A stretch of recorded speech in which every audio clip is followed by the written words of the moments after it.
Things that got banned because one person ruined it for everyone.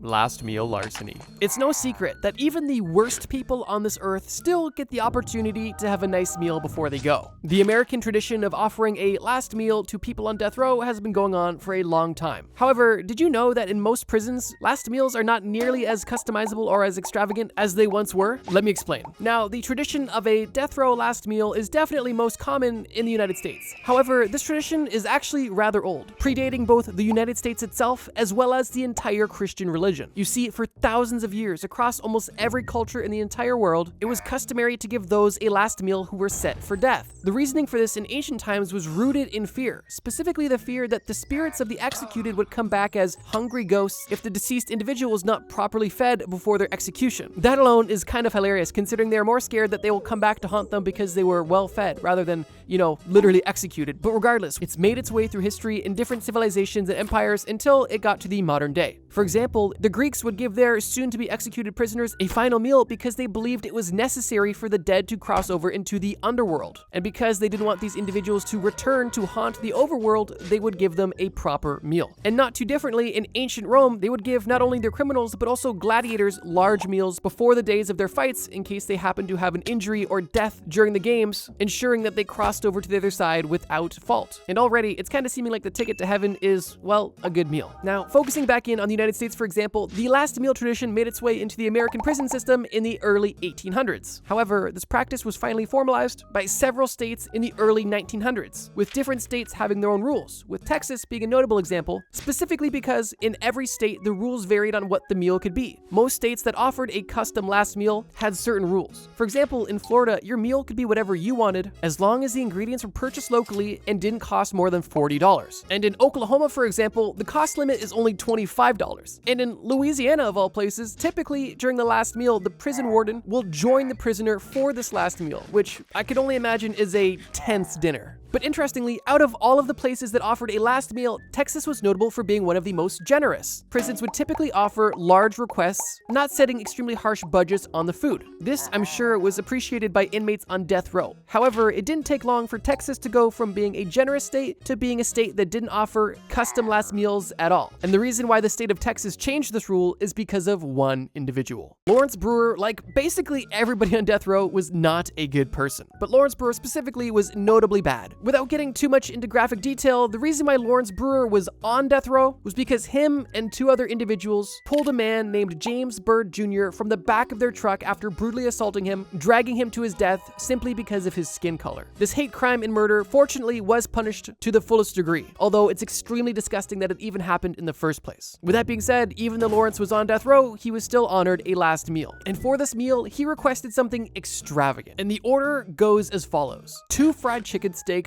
a triple patty bacon cheeseburger, a cheese omelet, a bowl of fried okra, a pound of barbecued meat, 3 fajitas, a meat lover's pizza, a pint of ice cream, a slab of peanut butter fudge, and 3 root beers. Surprisingly, the Texas prison system generously honored this rather extravagant request. However, in retaliation, once Lawrence was presented with this food, he didn't take a single bite. He pushed the plates away and simply said, "I'm not hungry." After it became obvious to the prison guards that he was not going to eat, he was taken back to his cell, and the food was, I'm assuming, thrown away or potentially eaten by some very hungry prison guards. And if that was the case, honestly, I'm just glad it didn't go to waste. Unsurprisingly, once the news broke that not only was this disgusting inmate offered such a generous meal, but he didn't even touch a single bite of it, it didn't only make headlines, but it boiled the blood of prison officials in Texas. And it was because of this stunt by Lawrence Brewer that the Texas prison system instantly changed the rules, no longer offering any custom meals to anybody on death row. From when this happened in 2013 until the present day, if you are set for execution in Texas, your final meal is no longer whatever you want. It's whatever the cafeteria has that day. And while this isn't really the most upsetting story considering who this affects, people literally being killed by the government because what they did was so horrible, but it is still a pretty interesting example of one person ruining the last piece of fun people on death row could have. This may seem like a tame start because it literally only affects inmates on death row. And you're right, and that's because this video is only going to get more and more crazy as it goes on. And by crazy, I mean affects more and more people. So let's move on. the touchdown shutdown. I love sports. They're fun to play, they're fun to watch, they're fun to learn about. All around, sports are just a great thing that bring people together. But admittedly, I'm not the biggest fan of professional sports. I just don't watch it a lot. But when I do watch professional sports, one of my favorite parts of it are the extracurriculars. You know, fights in hockey, trash talk in the NBA, the hilarious flops in soccer, halftime shows, and of course, touchdown celebrations. But did you know that in American football specifically, there was a touchdown celebration that was so prolific that it actually got banned from the entire NFL? Well, if you do, you're gonna hear about it again. But if you didn't, let me tell you a crazy story. If you're a fan of American football, then the name Jimmy Graham is probably not unknown to you. Jimmy was born in 1986 in Goldsboro, North Carolina. It was drafted into the NFL in 2010 by the New Orleans Saints. Throughout his career, Jimmy played for the New Orleans Saints, the Seattle Seahawks, the Green Bay Packers, and even the Chicago Bears. And during his football career, he was not only known for his athletic ability,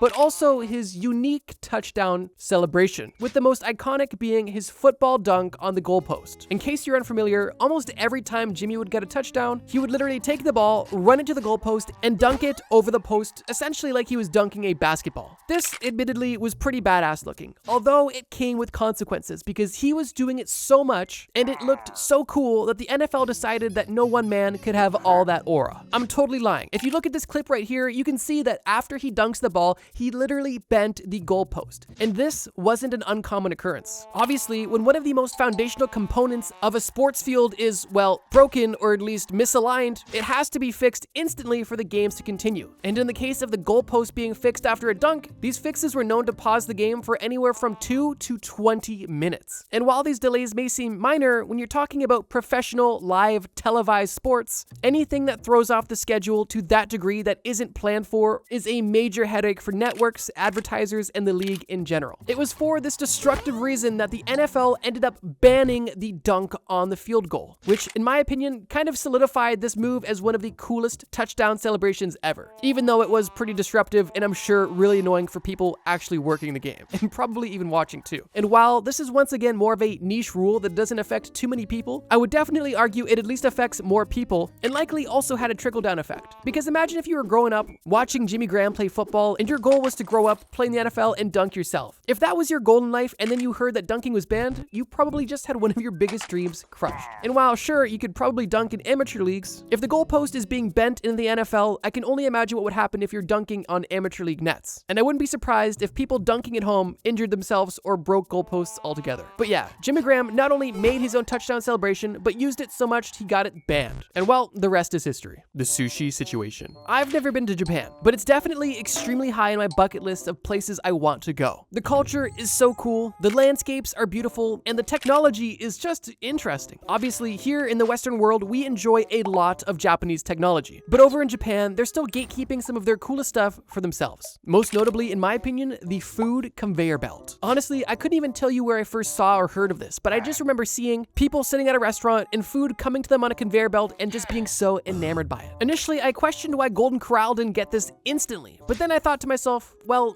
if Golden Corral had this, they would probably have to install wider doors so people could leave. But focusing back on the point, these food conveyor belts are relatively popular across Japan. However, in one popular sushi chain in the Gifu Prefecture in Japan, the conveyor belt was not only canceled, but replaced with a cartoon version, all because of the acts of one individual. It was a regular day near the beginning of 2023. People were enjoying their food at the Shoshiro restaurant in Japan. This restaurant obviously was known for its conveyor belt system. However, on this now infamous day, a 17-year-old boy walked into the Sushiro restaurant and sat at a table. During his stay, he had the very dull idea to film himself licking soy sauce bottles and teacups and even sushi and putting them back on plates, sending them down the conveyor belt for other people to have. Now, this disgusting video went viral, and seemingly overnight, this video had over 40 million views and was being posted on news outlets everywhere, seemingly exposing the vulnerability of this honor-based system. You know, having the honor to not mess with other people's food. To some, this instance may be considered a prank. However, the Japanese government and the restaurant chain did not see it that way at all. And this incident was actually dubbed sushi terrorism because of how seriously it was taken by Japanese officials. Because of the widespread outrage that was caused by this viral video, action was taken by both the police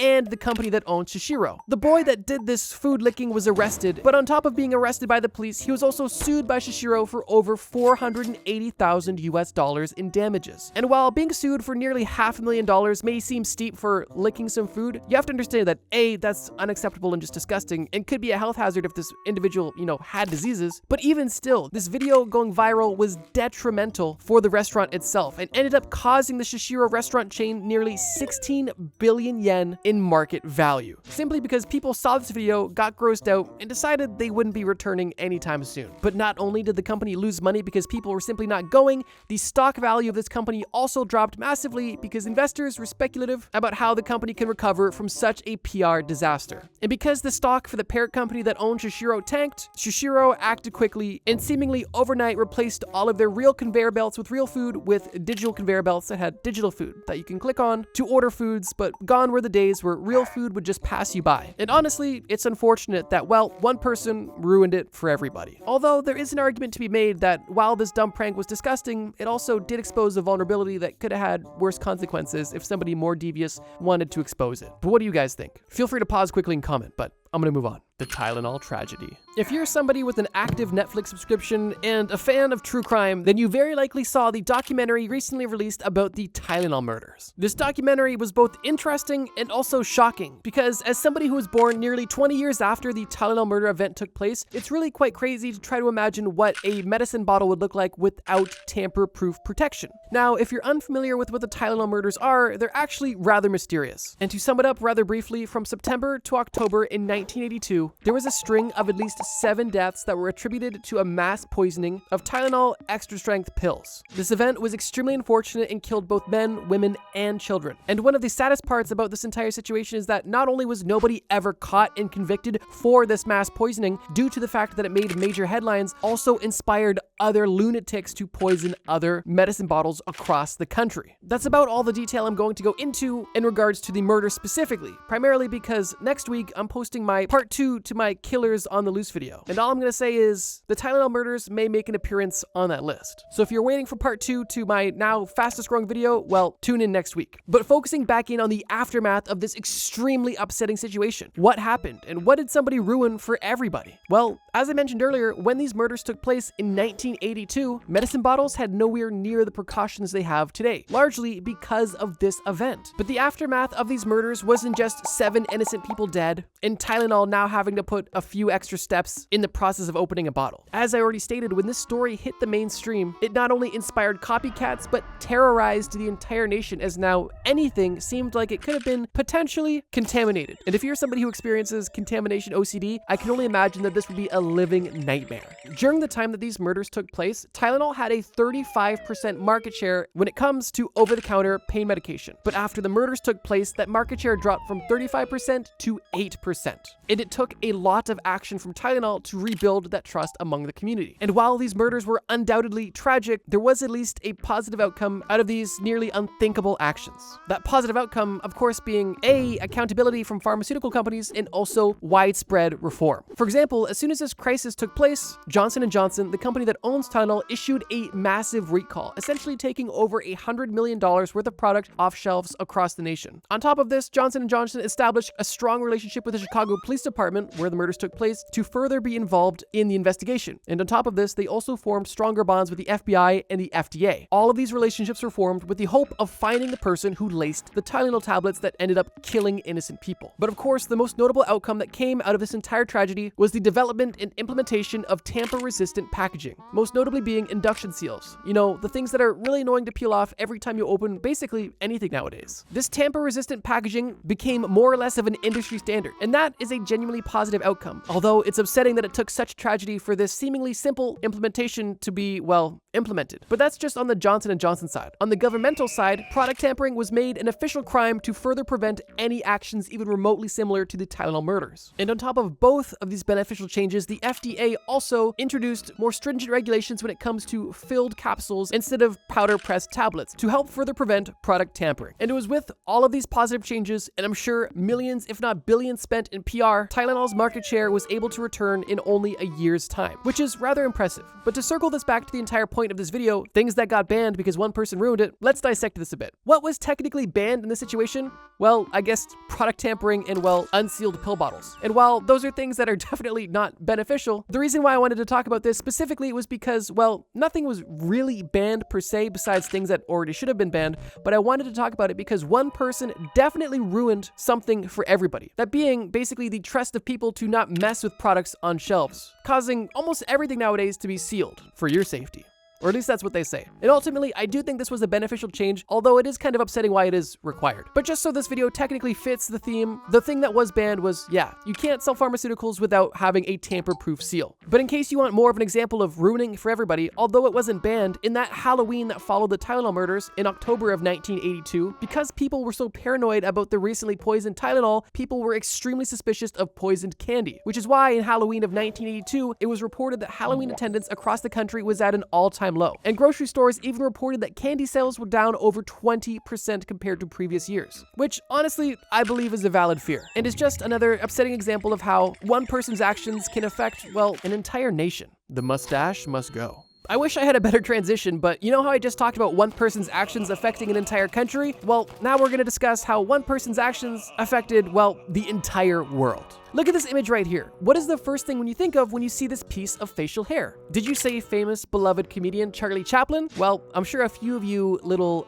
hipsters did, but I would say the overwhelming majority of you instantly thought of Adolf Hitler when you saw this mustache. And I would bet money that you don't even know the name of this mustache. If you ever had to refer to this mustache, you would call it a Hitler mustache, which just goes to prove how synonymous this mustache is with the evil dictator from Nazi Germany. The traditional name of this mustache is known as a toothbrush mustache, and it's a small, narrow style of mustache that just sits on the center of your upper lip. And as I mentioned, before it gained popularity in, well, politics, it was popular among normal people as well as comedy legends such as Charlie Chaplin and Oliver Hardy. But if you try to sport this mustache yourself, well, nobody's gonna say, hey, nice Charlie Chaplin mustache. And it was for this reason that this facial hair was more or less retired. Admittedly, the toothbrush mustache, at least to my knowledge, was never formally outright banned, at least legally. But I would definitely say socially, this mustache was definitely banned, although that doesn't mean that there was attempts to bring it back. Probably the most infamous example of somebody sporting a toothbrush mustache in the more modern era is Michael Jordan of all people. And you've just got to ask yourself, if anybody can bring back a piece of culturally banned facial hair, it has to be basketball legend Michael Jordan, right? But unfortunately, even he was not powerful enough to overcome the stigma of the mustache. And it was for this reason that even he himself faced controversy for sporting this mustache that,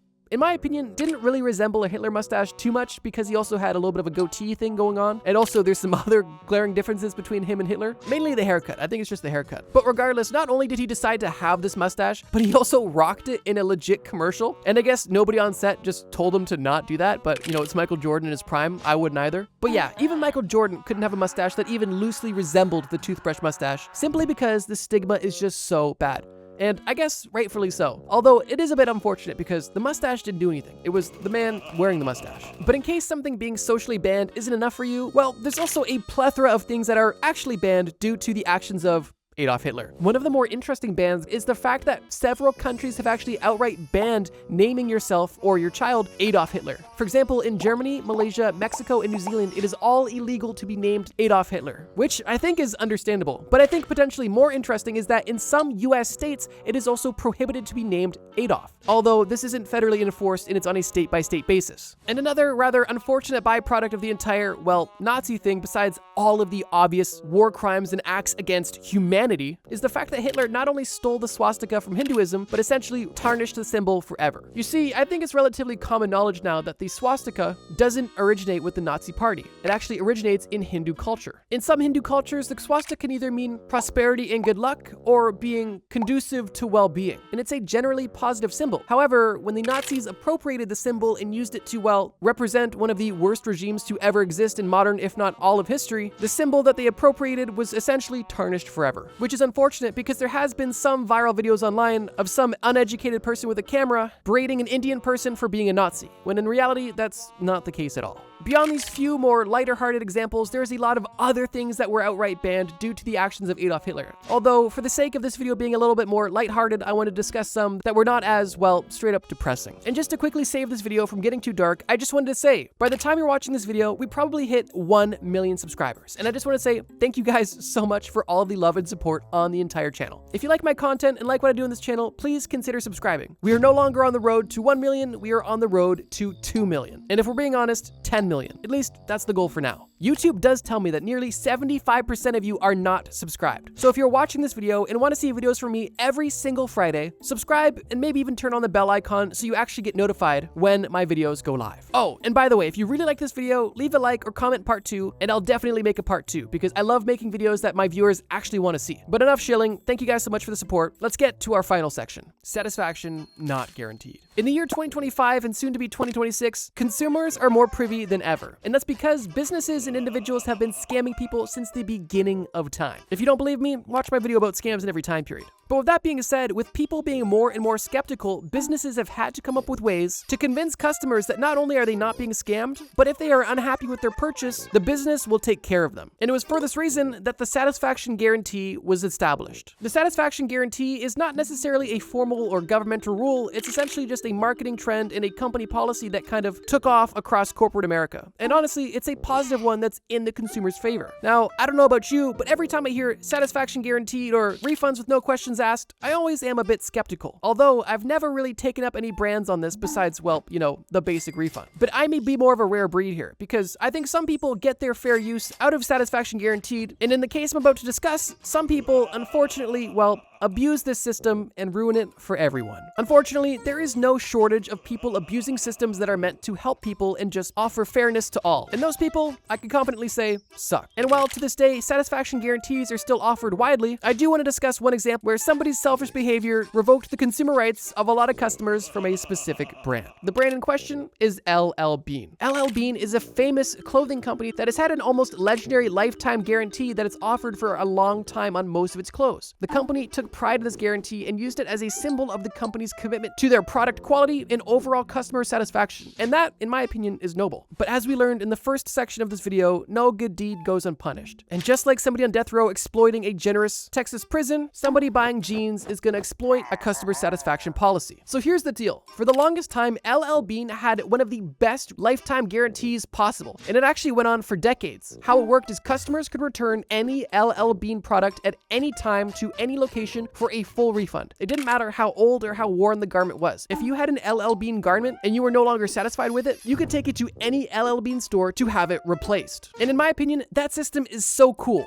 But of course, people had to ruin it. And in the case of LL Bean, they in 2018 made a statement and officially changed their policy. They essentially ended and revoked the lifetime guarantee on most of their products, limiting it to the standard return within a year if you have a proof of purchase. The 1-year return compared to the 30-day return is still generous, but it's a massive shift from what they originally had. And LL Bean even said themselves that the reason that they ended this program was due to a pattern of abuse of a small group of people, and they could no longer enable this behavior. Now, with that being said, LL Bean never pursued any legal actions or dropped any specific customer names, although they did make it known that people were abusing their generosity, and for that reason, they had to make some changes. This is definitely one of the more lighter examples we've discussed in this video, but it's definitely something that affects probably the most of us. And to me, it's truly just upsetting how one person or a small group of people can truly ruin a good thing for everybody. And I know it's easy at this point to get nihilistic and pessimistic and lose faith in humanity, but understand that it only is a small group of people doing it. And while it sucks that good things are being ruined, most people aren't doing these awful things. But I guess if we've learned anything from this video, all it takes is one. Survival myths that would actually get you killed. Once again, you and your best bro are bored out of your minds on the couch. The last time you guys were this bored, you guys ended up watching Bear Grylls so much that you got inspired to try to be like him. And because of the insane misadventures that you and your friend already went on, you decided that you are never going to be putting yourself in survival situations again. However, as you guys are watching TV, you noticed a commercial for a cruise. And this inspires you and your best bro, because going on a cruise seems like the perfect way to experience nature while also remaining safe and away from any sort of survival situations. You and your bro pack your bags and head on your way to your next vacation. As you guys make it to the port, you enter the boat only to realize that the people on the boat are handing out pamphlets. You grab one of these pamphlets and realize that what they're handing out isn't a pamphlet at all. It's actually a book on totally real survival tips. And while you kind of brush this off as standard safety protocol in case anything bad happens, you definitely find it a bit ironic. And now your totally safe vacation has begun. While unpacking, your bro has already gotten into the alcohol in the room and is now way too intoxicated for 11 a.m. You try to ignore his drunken ramblings while you unpack until you realize that he's opening the door to the balcony and it looks like he's not stopping. Your friend was only trying to get a peek at the view when he actually falls overboard into the water. Instantly, this puts your friend into the first survival situation of this video. With your friend overboard and you looking down at him, you quickly run to that survival book that you were given and read to him what you should do if you fall overboard. As your friend looks smaller and smaller in the water as the cruise ship drifts away, you yell to your friend that if he wants to live, he has to swim as hard as possible to try to catch up to the boat. Your friend tries to swim as quickly as possible to catch up to the boat and uses almost all of his energy. And while this may seem logical to try to swim to the closest safety if you are abandoned at sea, this is actually the first myth of this video. In this specific situation, when you're in the middle of the water and fall off a cruise ship, the last thing you want to do is try to overexert yourself. Cruise ships move way faster than any human can swim. And even if you know that you can't catch up to it and you're just trying to, be as close as possible, you are still putting yourself at a massive risk. And the simple reason is, in this situation, this energy that you are exerting is going to make you lose body temperature and also lose stamina quickly. Two things that will only speed up your death in the water. What you actually want to do in this situation is to remain calm and begin to float, trying to move as little as possible while also trying to make yourself as visible as possible. The main reason why you want to float is so you can conserve as much energy as possible. Because in the ocean, your body is already going to be working double time just to try to maintain its body temperature. And the reason why you want to be as visible as possible is because the only way that you're getting saved in this situation is either by a rescue boat or by a rescue helicopter. And fortunately for your bro, a rescue helicopter was not only able to spot him, but was able to drop a ladder and pick him up, flying him back to the cruise ship on the helipad. Now, you meet your bro on the helipad and decide that you are already done with this cruise, and you decide that it's time to get off this cruise ship and to get out of here entirely. You actually board the helicopter with your bro, and you guys decide to fly back home. Although it's on that helicopter ride from the cruise ship back home that you guys end up on another adventure. As this helicopter flies over an extremely remote area, a storm appears seemingly out of nowhere. Lightning strikes the helicopter and you all go down. You and your bro wake up in a daze and realize that the pilot is gone, the helicopter is useless, and you two are once again, unintentionally, in a survival situation. And your sole goal is to survive and get home with only the shirts on your back and the information in this book that has already proven to be not so helpful. Being stranded once again, you and your bro decide to take a different approach than you did in the first adventure. The last time you guys tried to survive in the wilderness, you instantly tried to find your way out. But today, you decide that your best course of action is to set up camp exactly where you are. Because if your best chance of surviving at sea is to wait to be found, you figured you should probably do the same thing when you're lost in the forest as well. And for that reason, you and your bro instantly start to build shelters. Obviously, neither of you are formally trained in bushcraft architecture. However, you've seen those videos at 2 a.m. with the guys building crazy water slides and whatnot, so you had a good idea. You decided to refer to this pamphlet from the cruise ship to see if it had any wisdom about this, and it actually did. It said that you can complete survival projects at a normal pace in a survival situation. And it was that information that gave you and your buddy confidence to go all out. Instead of initially building a fire or looking for food, you and your friend decide that the best course of action is to chop trees and build a 2-story house with a water slide. Those guys on YouTube do it in a day. We could do that too. However, after nearly 12 hours of collecting resources and trying to build, you and your bro have nearly no progress. You have a pile of logs, 2 stakes in the ground, and you and your friend are exhausted with basically nothing to show for it. And this leads to our second survival myth. The myth being that you can complete survival projects at a normal pace. Here's the thing. Those guys in the YouTube video, first of all, many of them are using actual machinery off screen, but even the ones that are doing it for real are not in genuine survival situations. They have access to food and water and shelter at their leisure, meaning that they can actually work at a regular pace. However, in a survival situation, any project is going to take much longer. And the reason for this isn't because you just are lacking the tools, it's actually because your energy expenditure and your time management are critical for your survival. Just look at you and your friend right now. Even though you guys spent the entire day grinding, you have nothing to show for it, you have empty bellies, you have no fire and no shelter. You guys are weak, exhausted, and dehydrated. And because you underestimated the effort that goes into surviving in the wilderness, you are now on the verge of death. What you should have done when establishing a camp is first and foremost establishing a fire. Using this wood to build a fire that you can consistently add to provide both warmth and light. And this light specifically would be crucial for being found. And then, once your fire is established, you want to put all of your effort and energy into finding food. bugs, small animals, plants, whatever it may be, you need to find a lot of food. Edible food in a survival situation is hard to come by, and even what you do come by is typically not plentiful, meaning that a lot of your energy and time is going to go directly into trying to replenish your energy with more food. And with all of the time and effort required to simply feed yourself and sustain your own life, you're going to have little to no time to sustain your fire or to build these crazy projects as well. Fortunately for you and your bro, your plot armor is stronger than ever. And even though you two are both feeling incredibly weak after spending an entire day doing almost nothing, one of the luckiest things that could happen happens. Lightning just so happens to strike that big pile of wood you collected, starting you the perfect fire. But not only do you now have a fire, which is already a blessing, you notice a wild blind chicken walking directly into your fire. You and your friend just went from making a fatal mistake to now essentially being the winners of the lottery. And with a fire to warm you through the night and food to sustain you through the night, you both decide to get some sleep and continue your adventure in the morning. You wake up the following morning, your fire is out, your food is gone, and you decide to learn from the mistakes of last night. You realize that the most important thing you can do right now is look for food. And while you are already feeling nervous about how you are going to find more food, your friend opens the survival book and reads, "You can survive solely off survival foods." And with this information, he seems confident that he can sustain you guys off of random plants. And following his lead, you guys begin to forage. You both begin to gather things like tree bark, lily pad tubes, hemlock needles, and snails. And after hours of foraging, you come back to your base camp to find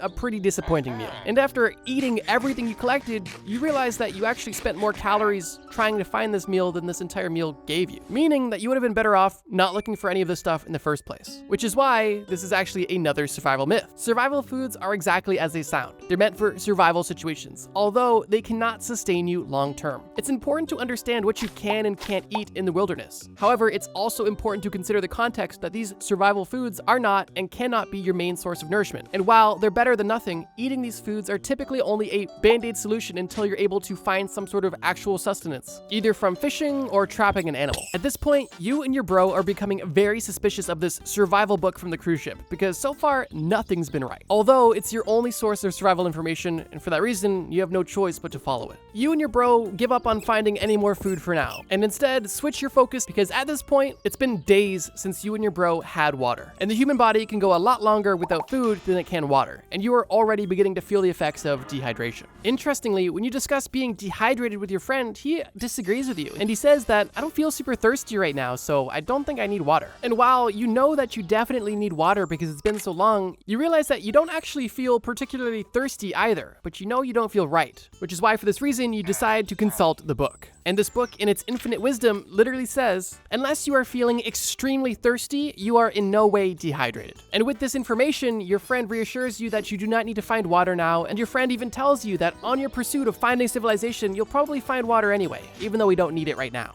because we're not thirsty. With no proof to counter his claim, you follow his lead once again, and you guys continue on your pursuit. However, only after a few hours of walking, you notice that both you and your friend start to feel dizzy, and really quite tired. Your friend stops at a tree to take a leak, and you happen to notice that his urine is literally brown. Now, in the least sus way possible, you try to bring this to his attention, and all you get back is some slurred ramblings about how it doesn't matter and you're being weird. And before you know it, your friend passes out directly in front of your face. And only moments later, you notice your vision start to turn black as well, and you also hit the floor. You and your friend are both laying down on your backs with your mouths wide open, and you've once again fallen victim to another survival myth. You don't need to be extremely thirsty to be dehydrated. And because you and your friend directly ignored the early warning signs of dehydration, it led to you both reaching a point of no return. The truth of the matter is this. People typically assume that dehydration only begins once you start to feel very thirsty, but that's actually the opposite of the truth. Thirst and extreme thirst are typically a late-stage warning sign of dehydration, and the early-stage signs are typically very subtle. These signs include a dry mouth,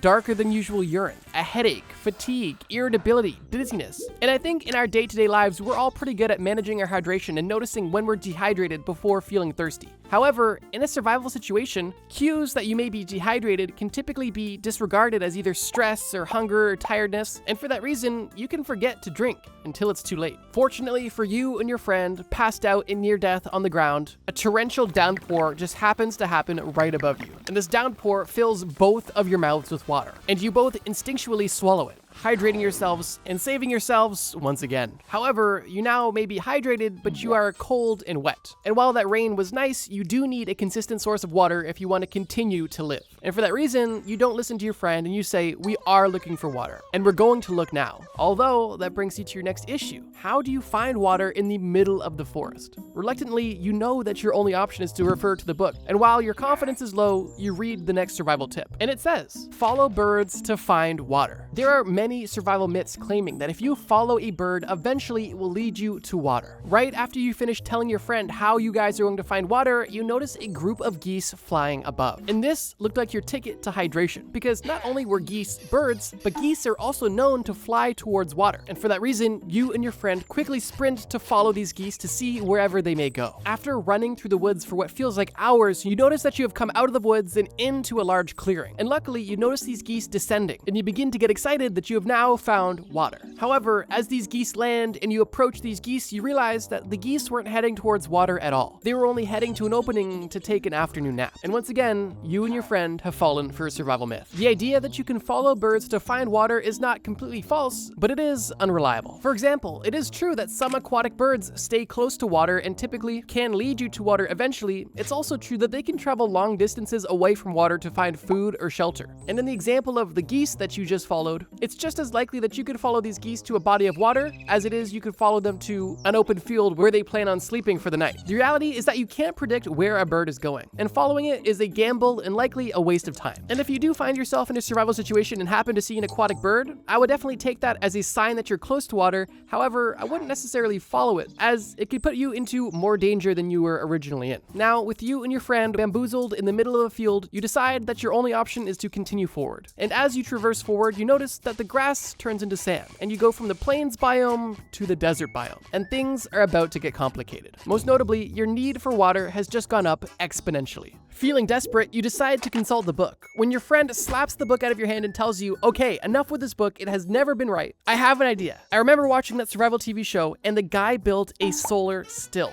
All we need to do is dig a hole in the ground, put some plastic over top, and we will have an infinite water source. When your friend said this, you were kind of shocked and almost thought you were hallucinating, because for the first time ever, your friend said something that was actually logical and somewhat smart, and you confidently follow his lead. It is until you run into your first issue. To build a solar still, you need some sort of plastic to catch the water. You ask your friend if he had any plastic whatsoever, and he, somewhat embarrassingly, pulls out his wallet, and from his wallet, pulls out a condom. You don't probe your friend on what he planned on using this condom for. However, from this point on, your guard is up a little extra, but you decide to focus back on the solar still. You and your friend dig the hole, put the plastic over top of the hole, put a rock in the center, and wait for moisture to be drawn out of the ground through the hot desert sun, and have it collect and drip into the small makeshift bowl at the bottom of the pit you made with leaves. Building the solar still took roughly a few hours, and you two were sweating incredibly in the hot sun making this. After the few hours you spent making it, you wait another hour to see exactly what this solar still is able to produce.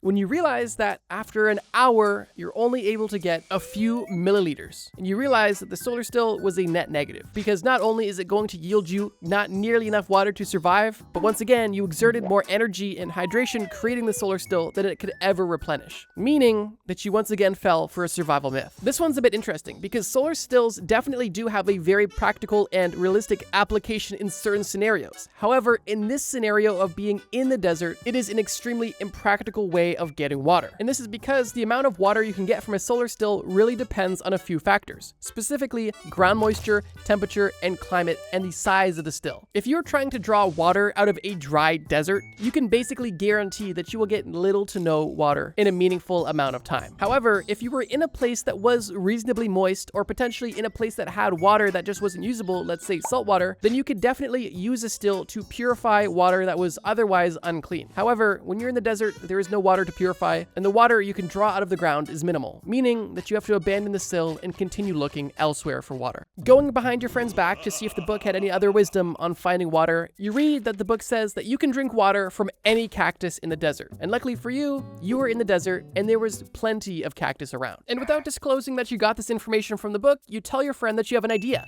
We can go drink water from these cactuses. Let's go. So you and your friend both approach a cactus, you carefully rip off one of the arms, and you begin to drink the goo goo that's dripping out of it. Almost instantly, your friend begins to vomit, and you start spewing from the other end. And unfortunately, you are once again the victim of a deadly survival myth. It is totally true that there are cacti out there that contain drinkable water that can actually hydrate you safely. However, unlike the movies make it out to seem, you cannot do this for every cactus. Most species of cactus don't contain drinkable water whatsoever, and what they actually contain is a bitter, slimy liquid filled with alkaloids and other compounds that can make you sick and actually dehydrate you further. And unfortunately, this was a lesson you and your friend had to learn the hard way. As you pull up your pants after the anal exorcism you just had from the cactus water, you look at your friend to notice something terrifying. Your friend, wiping his mouth from the gross cactus puke, looks at you confused, wondering what you're staring at. When you look at his forehead and see that when he puked, he impaled his head with a massive cactus spike. You ask your friend if he feels anything and if he is in any pain, and he says no. After he puked, he actually feels a lot better. However, he's still pretty thirsty. But he doesn't say anything about the massive cactus spike simply sticking out of his skull. Your friend seems concerned because he can tell you're freaking out about something, but you won't tell him what's going on. Instead, you open the book and see if it has any wisdom about what to do when you've been impaled. And of course, the book has a survival tip for you. The book claims that if anybody is impaled by something, the best thing to do is immediately remove it. And to you, this initially makes sense, because if there is a foreign object in your body, obviously you don't want it there. And if you can remove it, you should. And so because of this, you simply tell your friend to sit down, tell him to relax, and say that there's something on his head that you're gonna just quickly remove. With your friend sitting down, you tell him to close his eyes, and you grab the massive spike and rip it out of his head. As soon as you rip the spike out of his head, you realize that the spike was actually holding in a flash flood of blood. So you quickly re-impale your friend in the head with this spike and act like nothing happened at all. At this point, your friend opens his eyes, sees the blood, and demands to know what's going on.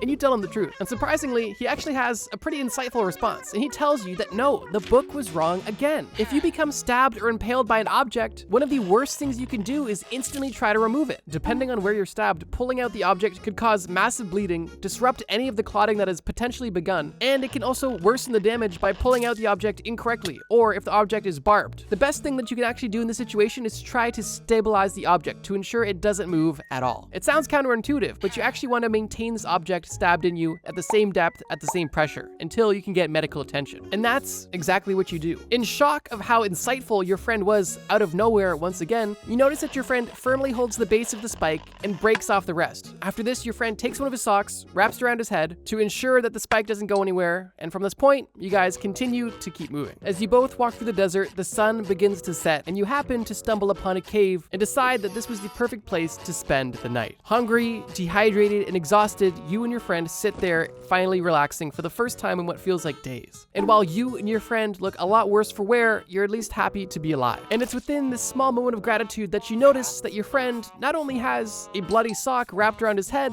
but he's also developing a bloody nose. At this point, this is very concerning because with how dehydrated you and your friend are, any loss of moisture could be deadly. And with how much blood your friend has already lost up until this point, you guys are really not in a position to lose any more. Your friend begins to get very lightheaded, and for that reason, you decide to help him with his bloody nose. And fortunately, for this situation, you don't need to consult the book because everybody knows how to deal with a bloody nose. Obviously, what you want to do is tip your head back to stop the bleeding. And you do exactly that. Your friend is sitting, you stand behind him, and you tilt his head backwards, and you notice that he's now coughing up the blood that was coming out of his nose, meaning that the bleeding was not stopping whatsoever. It was just being misdirected. Because of this, you decide to let him go, and because he is so tired, he happens to just lean forward. And due to this forward lean, his nosebleed actually stops relatively quickly, turning a survival myth into an unintentional survival truth. Here's what I mean. I don't know about you, but I remember growing up, every time I had a nosebleed, people told you to hold the bridge of your nose and tilt your head back. And while this is a common tip that has been passed down through generations, it's actually been heavily debated, and at this point in time is kind of been debunked basically fully. It's been shown time and time again that tilting your head backwards is actually unsafe and can make the situation worse, as we saw with your friend. When you tilt your head backwards, the blood doesn't stop, it simply flows down your throat, which could directly cause you to swallow blood, leading to nausea or vomiting,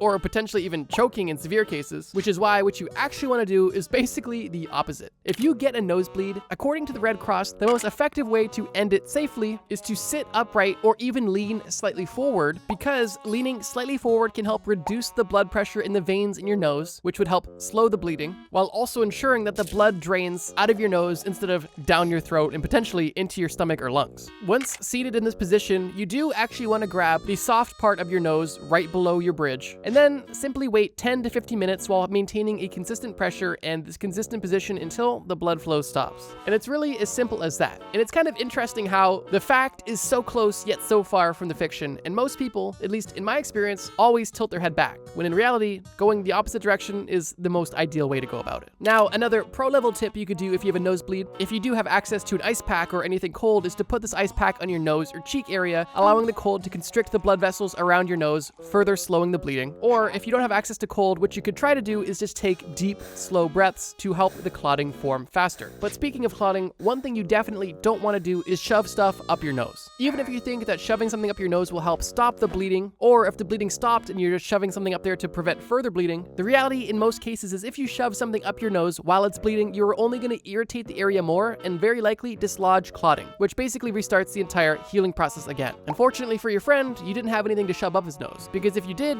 you would have, and it would have only hurt him more. And with you and your bros blood-fueled fiasco over, you try to get some sleep because you know tomorrow's not going to be easy. You close your eyes and fall asleep in the cave and wake up to the feeling of something scratching you. You think your friend might be just poking your arm, and you open your eyes to realize that there are multiple tarantulas all over your body. Instantly, you book it out of the cave, throwing these tarantulas on the ground and stomping on them. With you and your friend now more awake than any coffee could get you, you decide it's time to continue your journey as you hope that you can find some civilization soon. Because unlike the first adventure that you and your bro took, this adventure was not planned, and you have no survival supplies on you. And if you're not able to find civilization soon, you guys are surely done for. As you both walk through the desert seemingly aimlessly, with vultures flying not too far behind you, almost foreshadowing your soon demise, your friend notices something in the distance. He begins to jump around and seem extremely enthusiastic, and you ask him, What do you see? And he tells you, look up there, there's a stream, there's a river, that's water. We can drink the water and we can also follow the stream to civilization. You are not nearly as enthusiastic as your friend because you know that your friend is simply hallucinating or seeing a mirage. There's no water anywhere near you guys, and you're very likely going to die in the next few hours. Your friend seems unwavering that there is in fact a stream above, and with you having nowhere better to go, you decide to follow him. And to your shock, he was right. There was a stream of water going directly through this desert, and you both were able to finally drink as much water as your heart desired.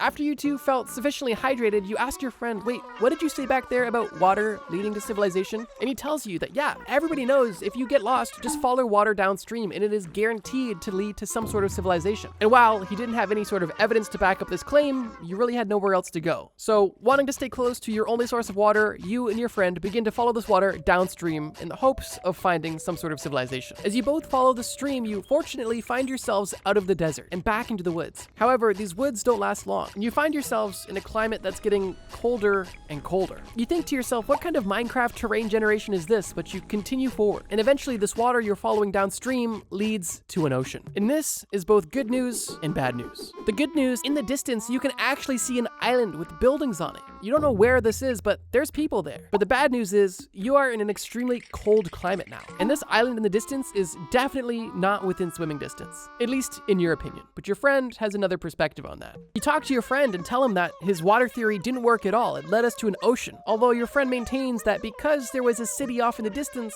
his theory was technically right. Although the truth of the matter is this: while some people believe that following water downstream will typically find you to civilization, that is not the case in most cases. Following a river downstream could take you to a city, or it could take you into hazardous terrain that could put you once again in more danger. But that's basically a mini myth at this point, because you guys have so much more to worry about. Once again, focusing on the cold water in front of you in the city in the distance, your friend argues that while the city on the island is definitely far away, it's not out of swimming range. And even though the water is cold, we won't be swimming for long enough to actually catch hypothermia. And for that reason, our best bet is to swim to this island. Here's the deal. Up until this point, you followed your friend basically blindly through everything, but cold water is where you draw the line. And you tell your friend, there's absolutely no way I'm swimming through cold water to try to make it to this island. But your friend stubbornly remains firm that he's going to swim to this island whether you're coming or not. You dare your friend to try, and you watch him walk into this nearly freezing water, only for him to begin swimming quickly and then slower and slower and slower until, well, he's basically drowning and there's nothing either of you can do. Fortunately, out of sheer chance, a massive wave picks up your friend out of this cold water and brings him directly back to shore. And you are able able to tell him, "I told you so." And this is because this is a survival myth that you know the truth about. One of the most dangerous survival myths is that you can swim for hours in cold water before hypothermia sets in, giving you plenty of time to swim to safety if you're in cold water. However, while it may take some time for hypothermia to fully set in, it only takes seconds for cold water to put your body in a state of panic. And in some cases, as soon as you become exposed to cold water, you could be facing the immediate risk of the cold shock response, which is essentially just an involuntary gasp of air followed by rapid breathing. Now, if your face happens to go under the water at this time, or if a wave hits you in the face, you could choke on the water and potentially drown already. But even if you don't choke on water, if you're not able to get your breathing under control, you could panic and lose control within minutes and drown. But let's say if you're swimming in cold water and you're able to maintain your breath, that is only the first step, because sure, your breathing is under control, but you are still in deadly waters. You might be able to tread water for now, but with the cold water surrounding your body, you only have roughly 10 to 30 minutes if you're lucky before your muscles and nerves begin to shut down and you can no longer have proper control of them, obviously eventually leading to drowning. But let's say that you're not treading water, you're holding onto something that's floating. Your chance of survival doesn't increase significantly because depending on how much time you're spending in the water, hypothermia is the final risk you face and possibly the deadliest of them all. Once your core body temperature begins to fall, mental confusion, sluggishness, and exhaustion sets in. And even though you're not physically exerting energy, your body is working on triple overtime just to maintain the warmth it has. And you could very easily lose all strength and let go of this one thing you're holding on to. A real survival tip surrounding cold waters is something known as the 1-10-1 rule. The first one in 1-10-1 stands for how much time you have to get your breathing under control. You have roughly 1 minute to get your breathing under control after first immersion in the water before you are set into a full panic. After this first minute of deep breathing, getting your breath under control,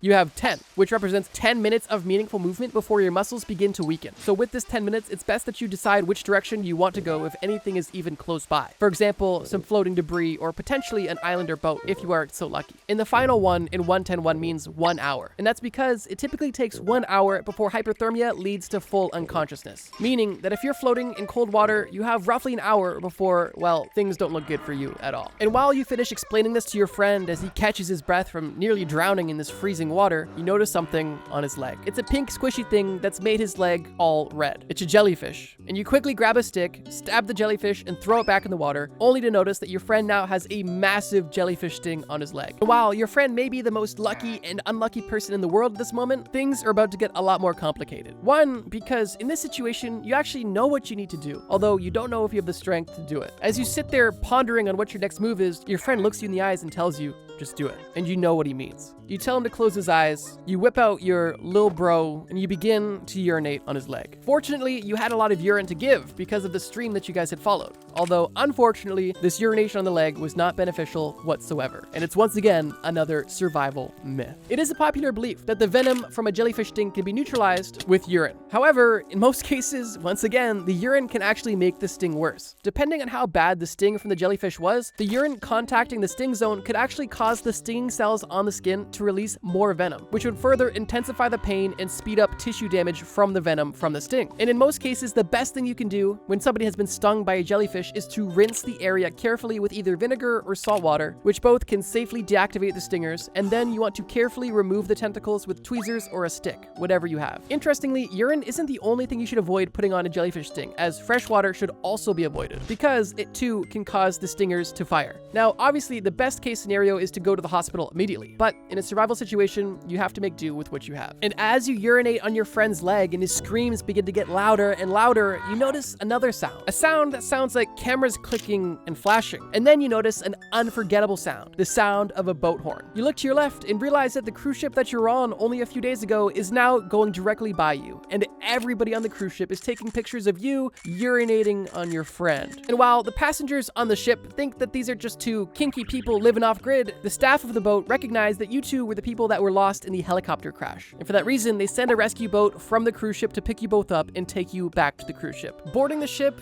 you and your friend are both relieved to be alive and saved, but also stressed out because at this point, all you want to do is be home. In the first video about survival myths, you and your friend intentionally tried to go out and survive. Although this time, you and your friend were not looking for an adventure whatsoever. You guys were simply looking for a relaxing vacation. An adventure found you. And at this point in time, you're just scared that your horrible luck will continue in another episode. episode. As the captain approaches your room to see how you guys are doing, you greet him, thank him for saving your life, and also tell him that the books that they provided on the ship were not helpful at all in survival situations. The captain takes the book out of your hand and laughs, telling you this isn't a book about survival situations. This is a parody book about everything you should not do in a survival situation. It's literally a joke. And also, if you turn the page, it tells you what you should actually do on the other side. Don't you boys know how to read? Embarrassed to tell the captain about your literacy, you just decide to laugh and tell him, oh, yeah, thanks. And as the captain is about to leave your room, he turns around and asks, wait, how did you guys even end up in the water in the first place? And with the captain being in the doorway, you decide that the best course of action is to close the door in his face and not answer that question. Because, well, you've dealt with enough punishment over the last few days. Real life glitches you experience every day. It was a crisp January morning, and you were waking up at the ass crack of, well, 2 p.m. You see, it's January 1st, New Year's Day, and you spent the night previously getting wasted, and you have a massive hangover. Regardless, you promised yourself that you would make 2026 the best year of your life. No more messing around, no more junk food, no more glitches. All you wanted to do this year was lock in. Although, unfortunately, this year was about to be full of glitches and, well, not locking in whatsoever. Despite your head pounding and stomach feeling upside down, you decide to take a big stretch and get out of bed. But as you reach your arms above your head and bring them back down, you hit your elbow on your headboard and feel an electric shock go from the tip of your finger to the top of your shoulder. You are only seconds into consciously experiencing the new year, and you are already experiencing your first real-life glitch. You see, there are plenty parts of your body that if you bump it, it hurts. But for some reason, there are a few molecules specifically in your elbow that give you one of the most shocking pains that is both terrifying and extremely short-lived. And I know if you're watching this video, then you've definitely hit your funny bone at some point in your life. And statistically speaking, at least a few of you watching have done so today. But to anybody who's ever hit their funny bone, it's rather obvious that A, there's nothing funny about this experience,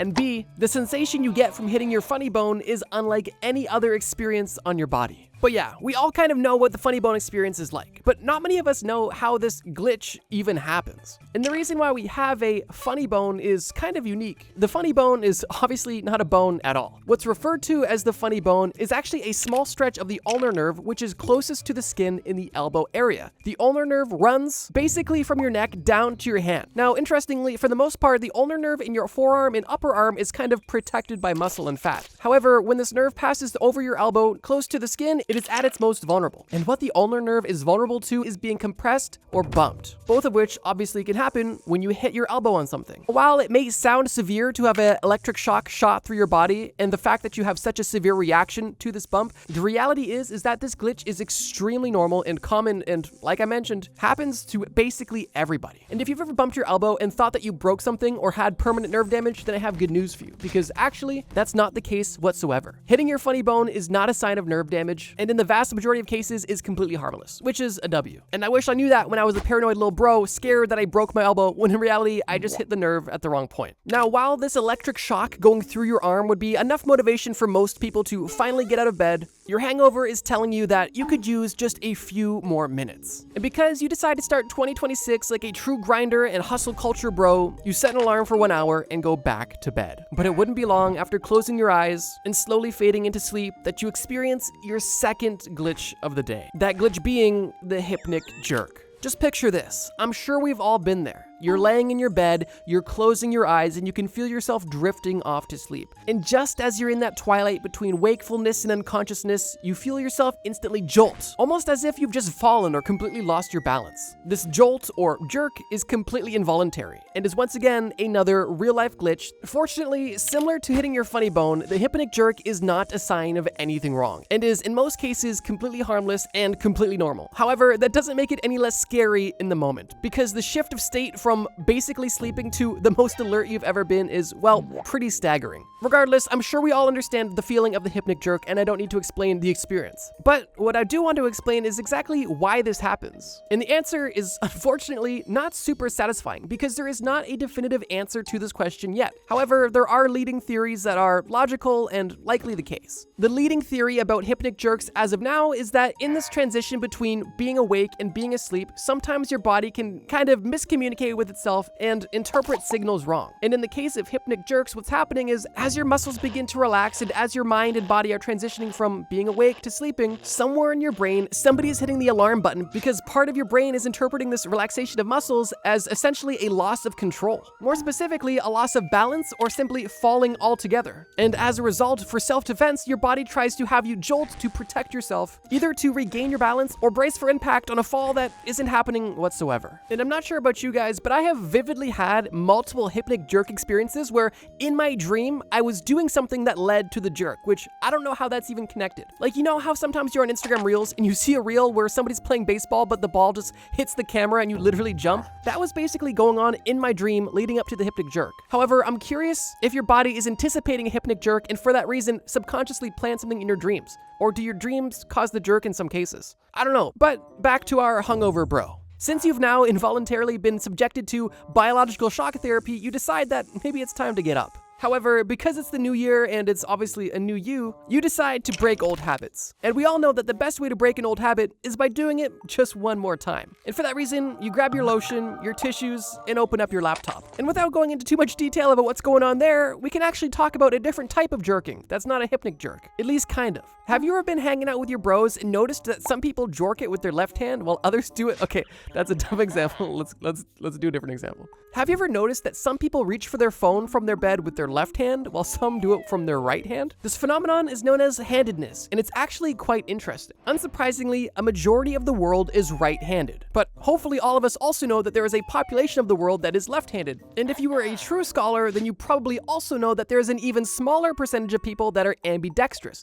meaning that they could interchangeably use either hand as their dominant hand. All of these are interesting and not necessarily uncommon, but did you know that at least 2 of these 3 are a glitch? Let me explain. Now, for starters, the reason why I say 2 out of these 3 is because I don't want to directly call out anybody as being glitched, because realistically that's not the case. But the lore behind how you develop your dominant hand is really quite interesting. But I guess if we're being fair, statistically, 90% of people are right-handed, meaning that, of course, 10% of people on average are left-handed, potentially suggesting that being left-handed could be a glitch. But on the same token, potentially everybody who's not ambidextrous is having a glitch because, I mean, we have 2 arms, why aren't they both dominant? Or at the very least, why doesn't everybody have the same dominant arm? These are great questions, and the answer is, well, interesting. Being either left or right-handed is one of the most obvious ways of showcasing a human brain being wired differently. And before people stretch it too far, this wiring differently doesn't necessarily extend to other things. I'm specifically talking about the wiring for your dominant hand. However, there are people that believe that being left or right-handed may come with other related traits, although this isn't necessarily scientific, and there is no inherent superiority between being left or right-handed. Scientists believe that the reason why some people have a different dominant hand is because of a cocktail of different factors, specifically genetic factors, prenatal brain development, and environmental factors. And it's also believed by scientists that because you can observe a child having either a left or right dominant hand at a very young age, it is believed that your dominant hand is not a learned behavior, and that in some cases your brain even picks your dominant hand before you're ever born, as your brain is still, well, developing. But regardless of which arm you use dominantly to grab your tissues or grab anything else, the reality is that this glitch happens in your brain before you're even born, and truly doesn't mean anything. And I think in the modern day, we all understand this. However, in the past, people were extremely superstitious. And if you lived at basically any point in history prior to the last 100 or so years, you would have been judged extremely harshly because you were left-handed, because people perceived this biological glitch to be something more nefarious. And in Roman culture, for example, people were so superstitious that left-handedness was actually associated with being a bad person. And when Christianity became the dominant religion in Europe, this tradition sort of stuck around for a while and took a long time for the stigma to be, well, erased. And while left-handed people are definitely not glitches, they have more or less experienced a glitch in their mom's belly. And for that reason, they've kind of had a rough go of things. More so in the past, but even in the modern day, there are just so many things that are designed and ergonomically optimized for right-handed people. But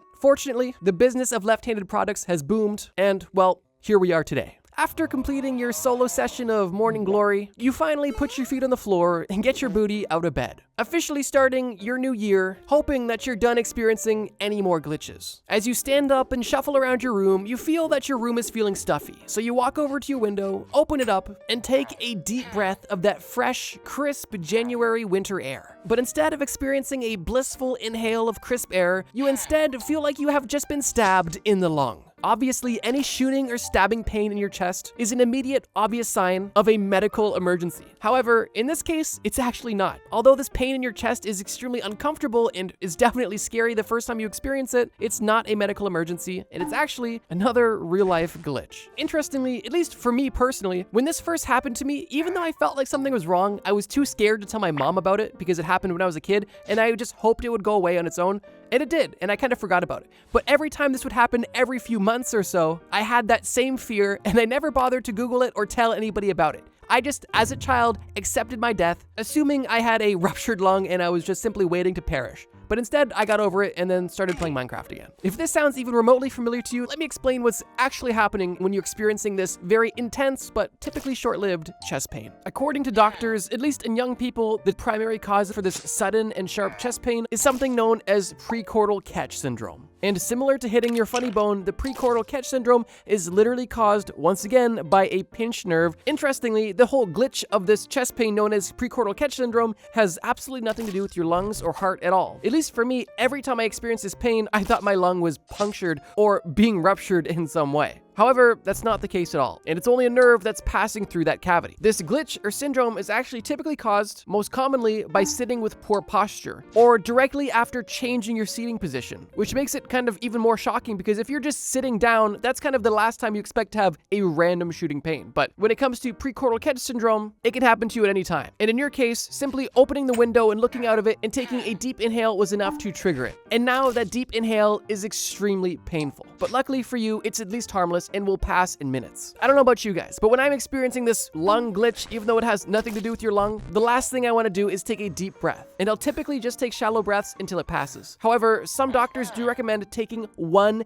very deep breath, as that is known to sometimes end the pain immediately. So I guess it's kind of up to you if you want to wait a few minutes till it passes naturally, or if you want to endure the pain and get rid of it instantly. Either way, there's absolutely no risks to your health, which I think is comforting, especially for many of us who have experienced this and just assumed that we had something wrong with us that we just wanted to, well, ignore. And I just wish I could have told 10-year-old bro that. Or even last week's bro, because honestly, I didn't even know about this until right now, researching for this video. But back to you. After you finally let the pain subside, you decide to close your window, leave the bedroom, and enter the kitchen because you want to have a nice breakfast. Although, as soon as both of your feet were planted in the kitchen, well, you've totally forgot what you went in there for. And if this situation sounds familiar to you, then you have also experienced this glitch. And this glitch is actually known as the doorway effect. The doorway effect is a common cognitive glitch where your brain essentially resets or reorganizes its thoughts as you move from one environment to another. It may seem like something small, but walking through a doorway creates enough of a clear boundary within your mind between environments that your brain literally creates this as a transitional shift in context. And because of that, as you go from the old environment to the new environment, your brain sometimes can clear the cache, making you feel clueless once you're in this room, even though you just had what you wanted to do on your mind. This glitch in some cases can be scary because you literally feel like you have early onset dementia, but it's just your brain trying to reduce some of the background noise so it can focus on this new environment, even though you just went from your bedroom to your kitchen. It should go without saying that this glitch is actually harmless, and believe it or not, it's not a sign of low intelligence or a poor working memory whatsoever. This effect is actually a reflection of how your brain organizes experiences into segments based on your environment. And as I mentioned earlier, if your brain is effective at removing cognitive clutter, the thought you had in the old environment, then in some situations, it can misfire, remove too much context, and well, you'll be clueless for a second or two, typically. And while this happens to most of us on a semi-regular basis, there are factors that can actually cause this to happen more often, such as general stress or multitasking. But in any context, it's not dangerous, it's not a negative sign, and it only happens because your brain accidentally got rid of too much stuff to try to focus on this new environment. After noticing a spoon on your dining room table, you realized why you walked in the kitchen in the first place. You obviously wanted to have breakfast. And because this was already a glitch-filled day of a year that was supposed to be glitch-free, you decide to have the breakfast of champions, Cheerios with beer, because your hangover was not going to treat itself. But as you walk over to the pantry and open it, you realize one fatal mistake.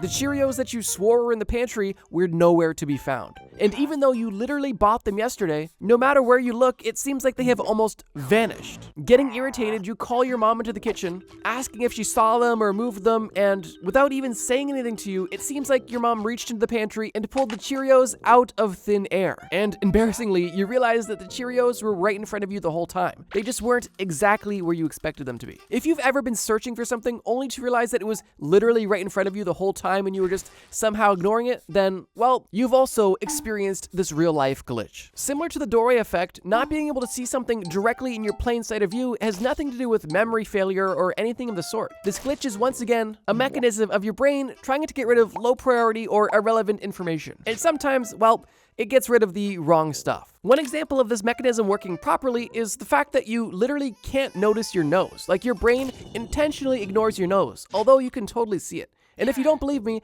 put your finger on the tip of your nose and look down at it. For a few moments afterwards, you will be hyper aware of your nose, at least in most cases. But as we've seen in other cases, you can literally ignore exactly what you're looking for. And once again, stress and multitasking can help amplify this, well, glitch. Another similar but less visual example of not seeing something in plain sight is, well, looking for your phone when it's literally in your hand, or looking for your car keys when they're literally in your ignition. Regardless, after your mom seemingly magically pulled cereal out of thin air, you enjoy a quick bowl of Cheerios and quickly head out of the house because your mom asked you to grab something from the store. As you close the door and begin to walk towards your car, you get in, start the car, and begin driving, only to instantly have the thought, did I lock the front door? And did I turn off the sink after cleaning my bowl? These are two examples of simple questions we likely ask ourselves every day. But believe it or not, they're actually also a mental glitch. I'm gonna keep this one brief as it works on similar mechanisms of the last two, but the reason why so many people are so unsure if they've done basic tasks like locking a door or turning something off is actually the fact that it's a low thought or low attention task. Most of us habitually turn off what we need to turn off and lock what we need to lock. And for that reason, we don't pay much attention to do it. We do it subconsciously. But here's the thing, our memories are strongly tied to our attention, meaning that if our focus is weak on something, at least consciously, our memories will be weak too. Which is why, more often than not, if we do a task habitually, we will likely have little to no memory of it, creating doubt in our mind, potentially causing us to double check or have anxiety until we come back home to check. However, in most cases, we did do the thing, we just didn't remember. And once again, this is just our brain's attempt to have less cache in the background so we can have more mental bandwidth to focus on what matters. You know, the saber-toothed tiger in front of us, not the locked door in our past. And in some severe cases, this glitch could actually lead you to cause your child at home when you go on a family vacation. But luckily enough, this will actually be the premise of one of the best Christmas movies of all time. After retracing your steps in your mind, you come to the conclusion that you definitely did lock the door, and your anxiety reduces at least a little bit. And because you feel like you've been battling yourself for hours now, you decide to check the time, because you know the drive to the grocery store is 20 minutes, and you have to be at least halfway there. But as you look at the clock on your dashboard, you notice that you've only been driving for 2 minutes. And at this point, it feels, well, impossible. And while the only explanation at this point may seem like a time warp,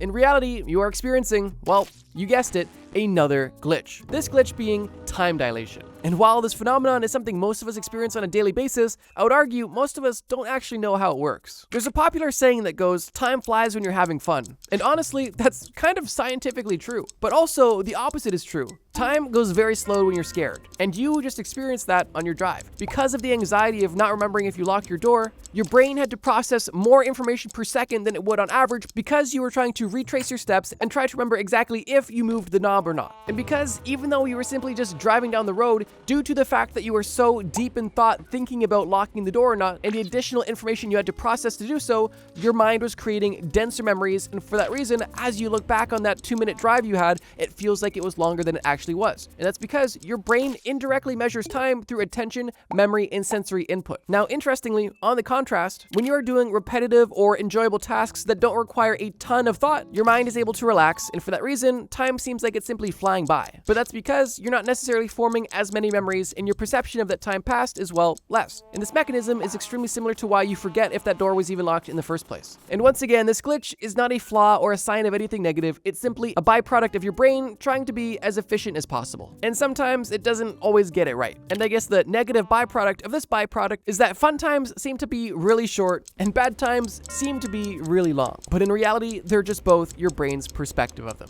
After a long, seemingly endless drive, you arrive at the grocery store, but as soon as you walk through the doors, you notice something horrible brewing. Deep within your diaphragm, you notice a spasm happening, and before you can even process what's going on, you make that terrible sound. You have just got the hiccups out of nowhere. And once again, you have been cursed with another real-life glitch. And as I would bet money that everybody watching this video has experienced hiccups, I doubt most of us understand the true reason why we experience such a seemingly random, well, reflex. Unsurprisingly, hiccups are harmless. I think we all know that by now. But what not everybody knows is the reason why they happen. And hiccups are actually caused by the diaphragm, which is the primary muscle responsible for breathing. What's happening when you hiccup is that your diaphragm is unexpectedly spasming, and with each spasm of the diaphragm is a quick intake of air. Now, this intake of air is short-lived and is actually abruptly cut off by your vocal cords snapping shut, which is what creates that classic hiccup sound. But besides how hiccuping even works, the reason we get hiccups is because of, well, a pretty big handful of factors. Hiccups can be triggered by either eating too quickly, swallowing air, drinking a carbonated beverage, a sudden change in temperature in your environment, emotional stress, or excitement. And the single common denominator amongst most of those triggers is that the nerves involved with breathing, specifically the phrenic and vagus nerves, become irritated, overstimulated, and for that reason, essentially set off the hiccup reflex. And this reflex can go on for minutes, hours, or in some cases, even days, and even more extreme cases, weeks. If nothing else in this video, we've learned that nerves are responsible for a lot of glitches. But it's interesting how much they just glitch and begin working against us. Because while they are harmless, they're definitely annoying, and in some cases embarrassing. And because your hiccups were just so severe in this grocery store, you decide that whatever your mom needed, it could wait until later. So you decide to get back in your car, drive home, and step into the kitchen. Luckily, your hiccups went away on your drive home. However, as soon as you step into the kitchen, you are hit with an overwhelming feeling that what you are doing right now, you've done before. Everything was the same. The clothes you're wearing, the time of day, the location you're standing was all overwhelmingly familiar. And while this feeling hits you in such a strong way, it's not scary, it's just odd. And it's also a glitch commonly known as deja vu. One good example of deja vu for people that watch the channel a lot is me telling you that 75% of you watching this video right now are not subscribed, at least according to YouTube. And also, I love making videos that you guys really enjoy. So if you love this video about real life glitches and want to see another one, make sure to leave a like or leave a comment below saying part 2 so I know that you guys want another episode in this series. Now, shilling aside, deja vu is likely one of the most common mental glitches we've all experienced, probably on a semi-regular basis. For me, deja vu is pretty rare, but probably happens at least maybe once a year. Although almost every time I experience it, it's equally unsettling, but also rather short-lived. It's almost like a wave that hits you and then just splashes away and fades back into the ocean. Although for me, the lingering feeling after deja vu is definitely eerie.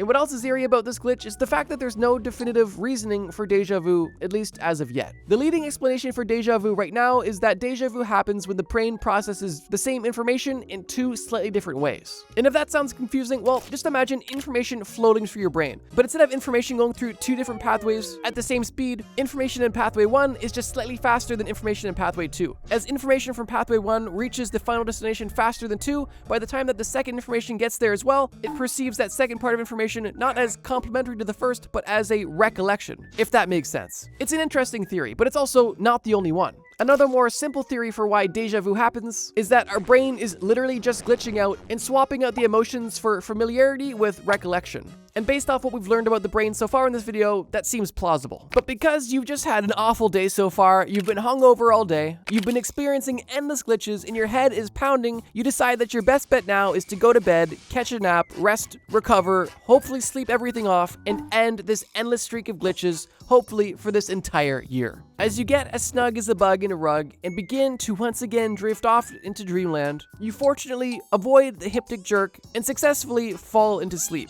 Although it wouldn't be long until you experience the final glitch of the day. As you lay in your bed, you feel a looming presence looking over you, and you so happen to, half asleep, half awake, open your eyes, only to notice the most terrifying shadow figure in the corner of your room. Being absolutely petrified, the only thing you want to do is hide and scream and run. But unfortunately, you can do nothing of the above. Your mouth won't open, your arms won't move, and this creature is only moving closer and closer to you. Your body is absolutely paralyzed, and your mind is only half on your side. And this glitch is likely the most terrifying we've discussed in this entire list. That glitch being sleep paralysis. Sleep paralysis is only typically something that people experience for seconds to minutes tops, but that doesn't make it any less terrifying in the moment. The reason why sleep paralysis happens is because during REM sleep, your brain automatically shuts off your muscles so you don't act out on your dream, which is the reason why we're not all sleepwalkers all the time. But that's another glitch we can talk about in a part 2, sleepwalking. However, sometimes when your brain turns off your muscles, it can also forget to turn itself off, which leads to sleep paralysis. The state where your brain is either half or still fully awake, but your muscles are, well,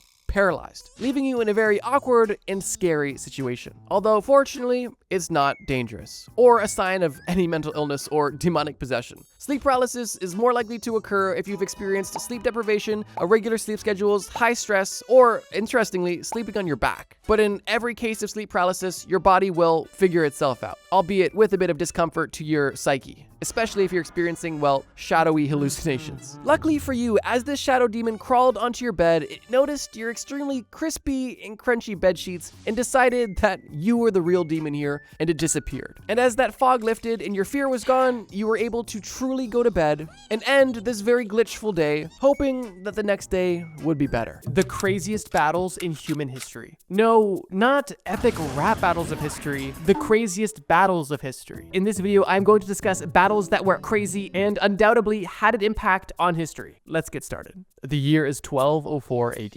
You are an ambitious leader with the sole goal of unifying all of Mongolia under a single banner, bringing together all of the nomadic tribes into one mega civilization, something that has never been done before. Your life has not been easy. Since birth, your life has been a cycle of life and death, with almost everybody you know being involved in battle and dying. This brutal lifestyle was relatively normal for the tribes living in the Mongolian steppe, although it doesn't make it any easier. Through focus and sheer dedication, you have become an extremely powerful leader, and you are close to achieving your goal of unifying all of Mongolia, with now only one obstacle standing in your way. Another great Mongolian warrior named Jamaka, a leader who holds almost opposite values to yours, with the goal of preserving tradition and keeping historic practices alive, specifically focusing on family ties. This opposing leader was also one of your childhood best friends, and someone you considered to be a blood brother, someone who brought stability and joy to your life. Someone who, unfortunately, over the years you had grown apart from due to ideological differences. And now, this battle in which you are about to embark on is the conclusion of your long brewing rivalry, and will solidify a massive change not only in the history of Mongolia, but also in the history of the world. Today is the day you find yourself standing in a battlefield. You and your army are slowly approaching a much larger army,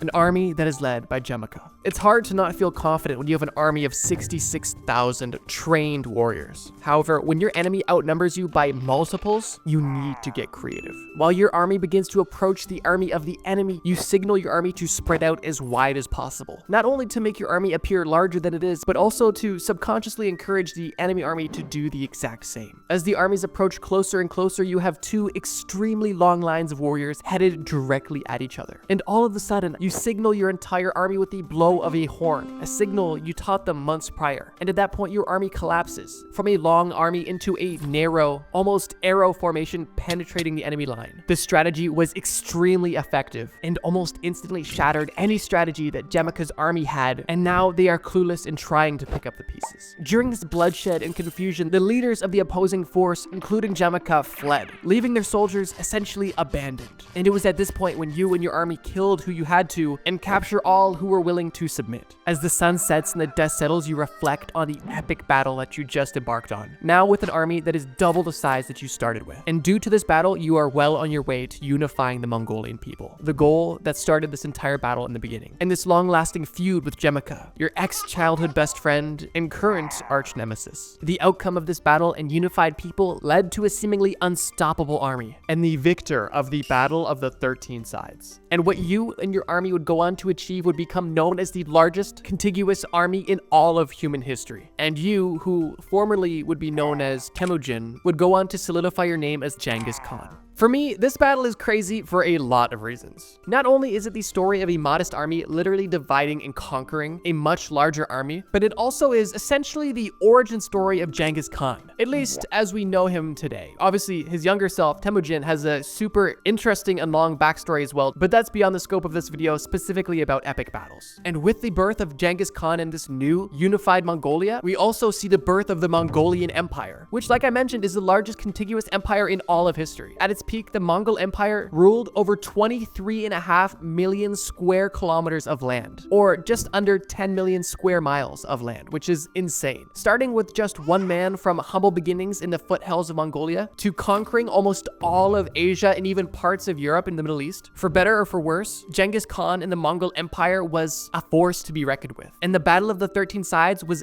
definitely a catalyst for everything that the Mongol Empire was able to achieve. Oh, in case you were curious, Jamaka, who was able to flee this battle, was later captured and executed. So yeah, not only did fleeing not save his life, it also very likely lost him the battle. This was a pretty crazy battle with some pretty crazy implications, but we're only just getting started. Let's move over a bit west and go a little bit further back in time to discuss an army that was extremely outnumbered and a battle that was fought by an extremely iconic leader, someone you're definitely gonna recognize. Let's dive right in. The year is 331 BC, and you are standing in Gaugamela, which today is known as Iraq. And you are a great leader from Macedon, an ancient Greek kingdom. And while living over 2,000 years ago, your name still inspires fear to whoever hears it. Your name is Alexander the Great, and you are fighting a seemingly impossible battle. You have an army of 47,000 experienced and trained soldiers, but standing against you in this battlefield is the army of Darius III, the Persian king of kings, and his army of 200,000 dwarfs your skilled yet small army. It is believed that a majority of this large army is essentially underskilled. However, there is strength in numbers, and there is still a good amount of extremely well-trained soldiers included in this massive army fighting for the Persians. This isn't the first time that you, Alexander the Great, are fighting Darius III.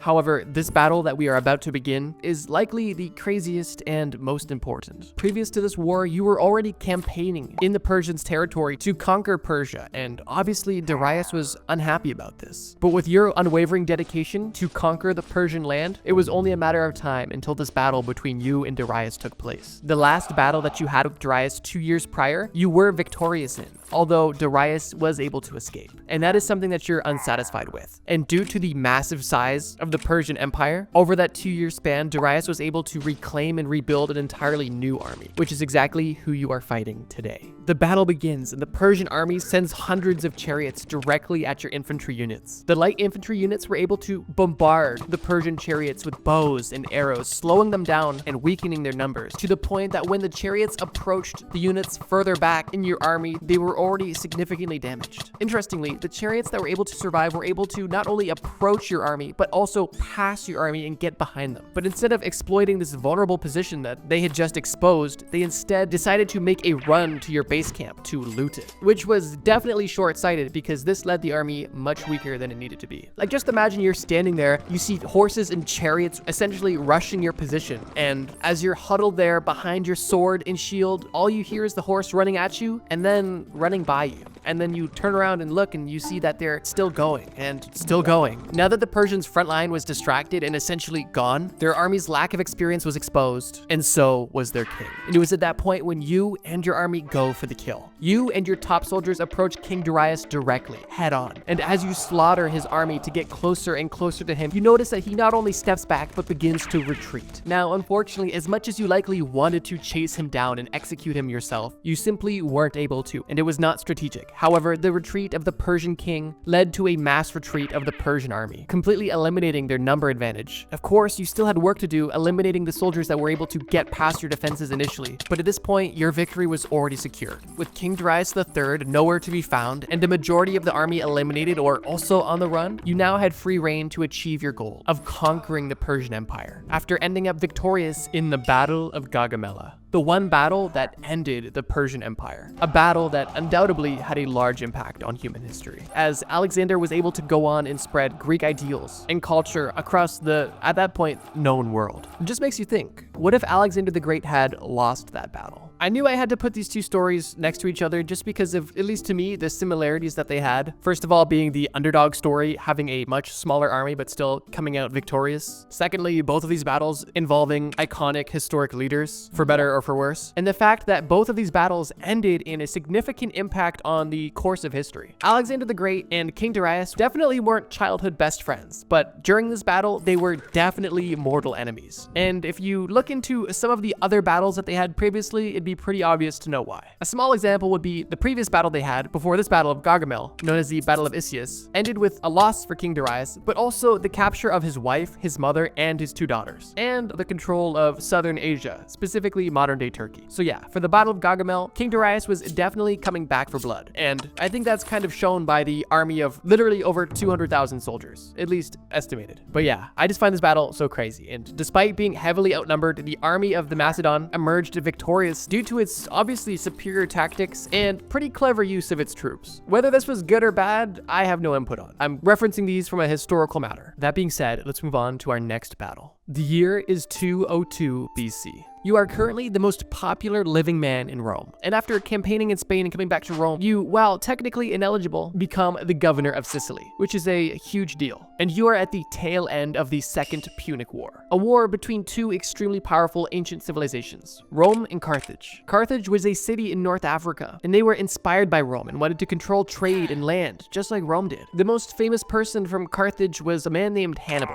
who led an army of over 40,000 men and literal war elephants from Spain all the way into Italy, going through the Alps, which alone is an insane feat, but that's really only where it begins. After this deadly voyage, they were able to essentially sneak attack the Romans and win some pretty significant battles, like the Battle of Cannae. Hannibal and his army was able to occupy a small part of Italy for almost 16 years, and definitely annoying, but not necessarily damaging Rome itself. So the Romans didn't put their full effort into destroying Hannibal just yet. That's where you come in. Your name is Scipio Africanus. You wanted to put an end to this Hannibal guy once and for all. And while the higher government really wasn't willing to support you in terms of troops, your fame and popularity was able to gather you a large army of volunteers. From these volunteer campaigns, you were able to gather over 7,000 pretty qualified soldiers, many of which were veterans who fought against Hannibal in the Italian countryside and was also fed up with his shenanigans, to say the least. This is where the battle we are about to discuss begins. A battle known as the Battle of Zama. The battle begins with this modest army invading North Africa, with the intention of drawing Hannibal back out of Rome and into Carthage, which was a success. Once Hannibal had returned, he had put together an army that I could only describe as terrifying. Your plan worked perfectly, and Hannibal returned. Unfortunately, he returned with a vengeance and began to put together an army that you couldn't even begin to imagine. The front line of this army that you're about to engage consisted of war elephants, literally an entire line of war elephants. Behind these roughly 80 war elephants stood roughly 4,000 cavalry and 36,000 infantry units, a massive army to say the least. However, you didn't come unprepared either. You, once again, had a modest army, at least comparatively, but you weren't completely outnumbered. Your army consisted of around 24,000 infantry units and 6,000 cavalry units. The battle began from the Carthage side, and you notice a group of war elephants running from the front line, and they're not necessarily running directly at you. They're running in your direction, but slowly turning and turning until they actually run back into their own army. And this is the beginning of the end. It begins to cause a massive disruption within the Carthage army. You instantly command part of your army to take advantage of this huge distraction and begin to attack their vulnerable army that is currently being trampled by their own elephants. It was at this point where you see the other elements from the enemy front line begin running at your army, and this is something you had planned for. These elephants approach your army, but don't run directly into your army, they run into the gaps that your army had made for them, where at that point your army was able to attack and neutralize these battle elephants, which were essentially used as early versions of tanks or battering rams at the very least. After this, it was a face-off of the cavalry, and the Carthaginian and the Roman cavalry met in the center of the battlefield, and resulted in a retreat of Hannibal's and your cavalry chasing directly behind them, leaving only the infantry units behind. Left on the battlefield is your 23,000 troops versus Hannibal's 36,000, and you're on enemy turf. The infantry battle was intense, and resulted in your first line of men essentially holding off the first line of the enemy troops until there was an opening for your men to begin the battle. However, as your first two lines of defense were able to essentially eliminate the first two lines of the Carthaginian defense, you now have one line of men that are injured and tired at best, and Hannibal still has his final line of defense, which was his most experienced, most talented, and completely fresh army, which hadn't even lifted a finger yet in this entire battle. At this point, you begin to get extremely worried and question if it's even possible that you can win this battle. Sure, their first two lines of defense were eliminated, but now you have an extremely tired and injured army, and they have an untouched line of assassins essentially. So at this point, it doesn't matter that now the numbers have essentially been even, because their numbers were stronger than your numbers. It was at this point when you call your men to retreat and you reorganize them. You put all of your men into one line and put your weakest men in the middle and the strongest on the outside. There wasn't much opportunity for any real strategy or clever tricks. It was an all-out bloodbath, and your army fought Hannibal's army face on, fighting brutally and neither army giving up an inch of space. Their men's obvious experience and lack of wounds was showing, and this battle was not looking good for Rome at all. And you, Scipio, were beginning to assume the worst, when all of a sudden you hear something in the distance that is about to change the course of history. Dashing directly at Hannibal's army from behind was your cavalry units, the same cavalry units that were essentially drawn away by their cavalry units. And they were coming to your rescue, as shortly after chasing their cavalry units, they realized that the point of their cavalry units retreating was to draw them out of the battlefield, to allow their more trained infantry to clean up the Roman army. Ironically, this sort of maneuver was something that Hannibal was known for, and is a bit ironic that this is the maneuver that led to his downfall. It was at this point that Rome forced Carthage into peace and turned them essentially into a client state. After this war, Carthage had to give up all of its power, land, and resources to Rome, and this led Rome to become one of the most powerful forces in the region and in history ever. And this victory was also a huge step for Rome becoming the massive empire that we still discuss to this day. So yeah, congratulations on you and your men. But this story is undoubtedly crazy. It's wild to think that this battle is only one of many battles in the Punic Wars, and as much as I would love to talk about those, it really goes beyond the scope of this entire video. But if you guys are interested in a video on the craziest wars ever, then we could discuss that. But for the sake of this video, focusing on battles, let's focus back in on the Battle of Zama. I swear I didn't intend on this video being full of underdog stories, but don't be surprised if you're watching this video and the title is The Greatest Underdog Stories in Battle or something along those lines, because honestly, who doesn't love a good underdog story? This battle specifically has a lot of elements of fairy tale battles that just make it so cool. The unlikely leader that rose through the ranks and was able to essentially build his own militia outside of the government, his ambitious plan to take down an entire country, and the noble goal of defeating the person that has been more or less of a nuisance on their home turf for 16 years. That person being Hannibal in Italy, of course. Scipio was undoubtedly a badass, and I'm honestly surprised I haven't heard about him sooner, but I definitely enjoyed learning about his rise to power and this specific victorious battle, where he and Rome were victorious. I also love how part of his underdog story is literally the fact that Rome used Hannibal's war tactics against him once and for all. Like literally after this battle, Carthage was wiped off the face of the earth. But it does make you think though, what if Rome had lost this battle? What would have happened? Hannibal was already on Rome's territory, and they did have a relatively strong army. If Rome hadn't won this battle, there's a chance that we would have never had the Roman Empire. And if that was the case, the world that we live in today would be extremely different. Our language, culture, architecture, money, laws, and so many other things come directly from the Roman Empire. And with this battle potentially being the catalyst of the Roman Empire's success, I think it's safe to say that this battle definitely had an impact on history and that it was undoubtedly a crazy battle. If for no other reason than having war elephants, which is honestly badass. So that's at least 1 point for Hannibal. War elephants, that's pretty sick. Although, as cool as they were ultimately part of their downfall. But I digress. Before we move on to the last battle of this list, I want to make a quick point. Obviously, there is no possible way for me to include every crazy battle throughout history, and if you think that this list is missing an important battle, I'm right there with you. And I encourage you to please drop a comment below about your favorite battle and why you think it deserves a spot on the next list. I say next list because doing research for this video caused me to come up with a plethora of entries that I just couldn't fit on this list. However, if you guys are interested in another video about epic battles throughout history that changed history, please let me know in the comments by saying you want part 2 or even suggesting battles that you think I missed in this video. Now, let's discuss the final battle of this video. And for this last battle, let's go a bit more modern, at least comparatively to these other entries. A battle that is involved in a war that is of personal interest to myself, and I'm assuming many of you guys as well.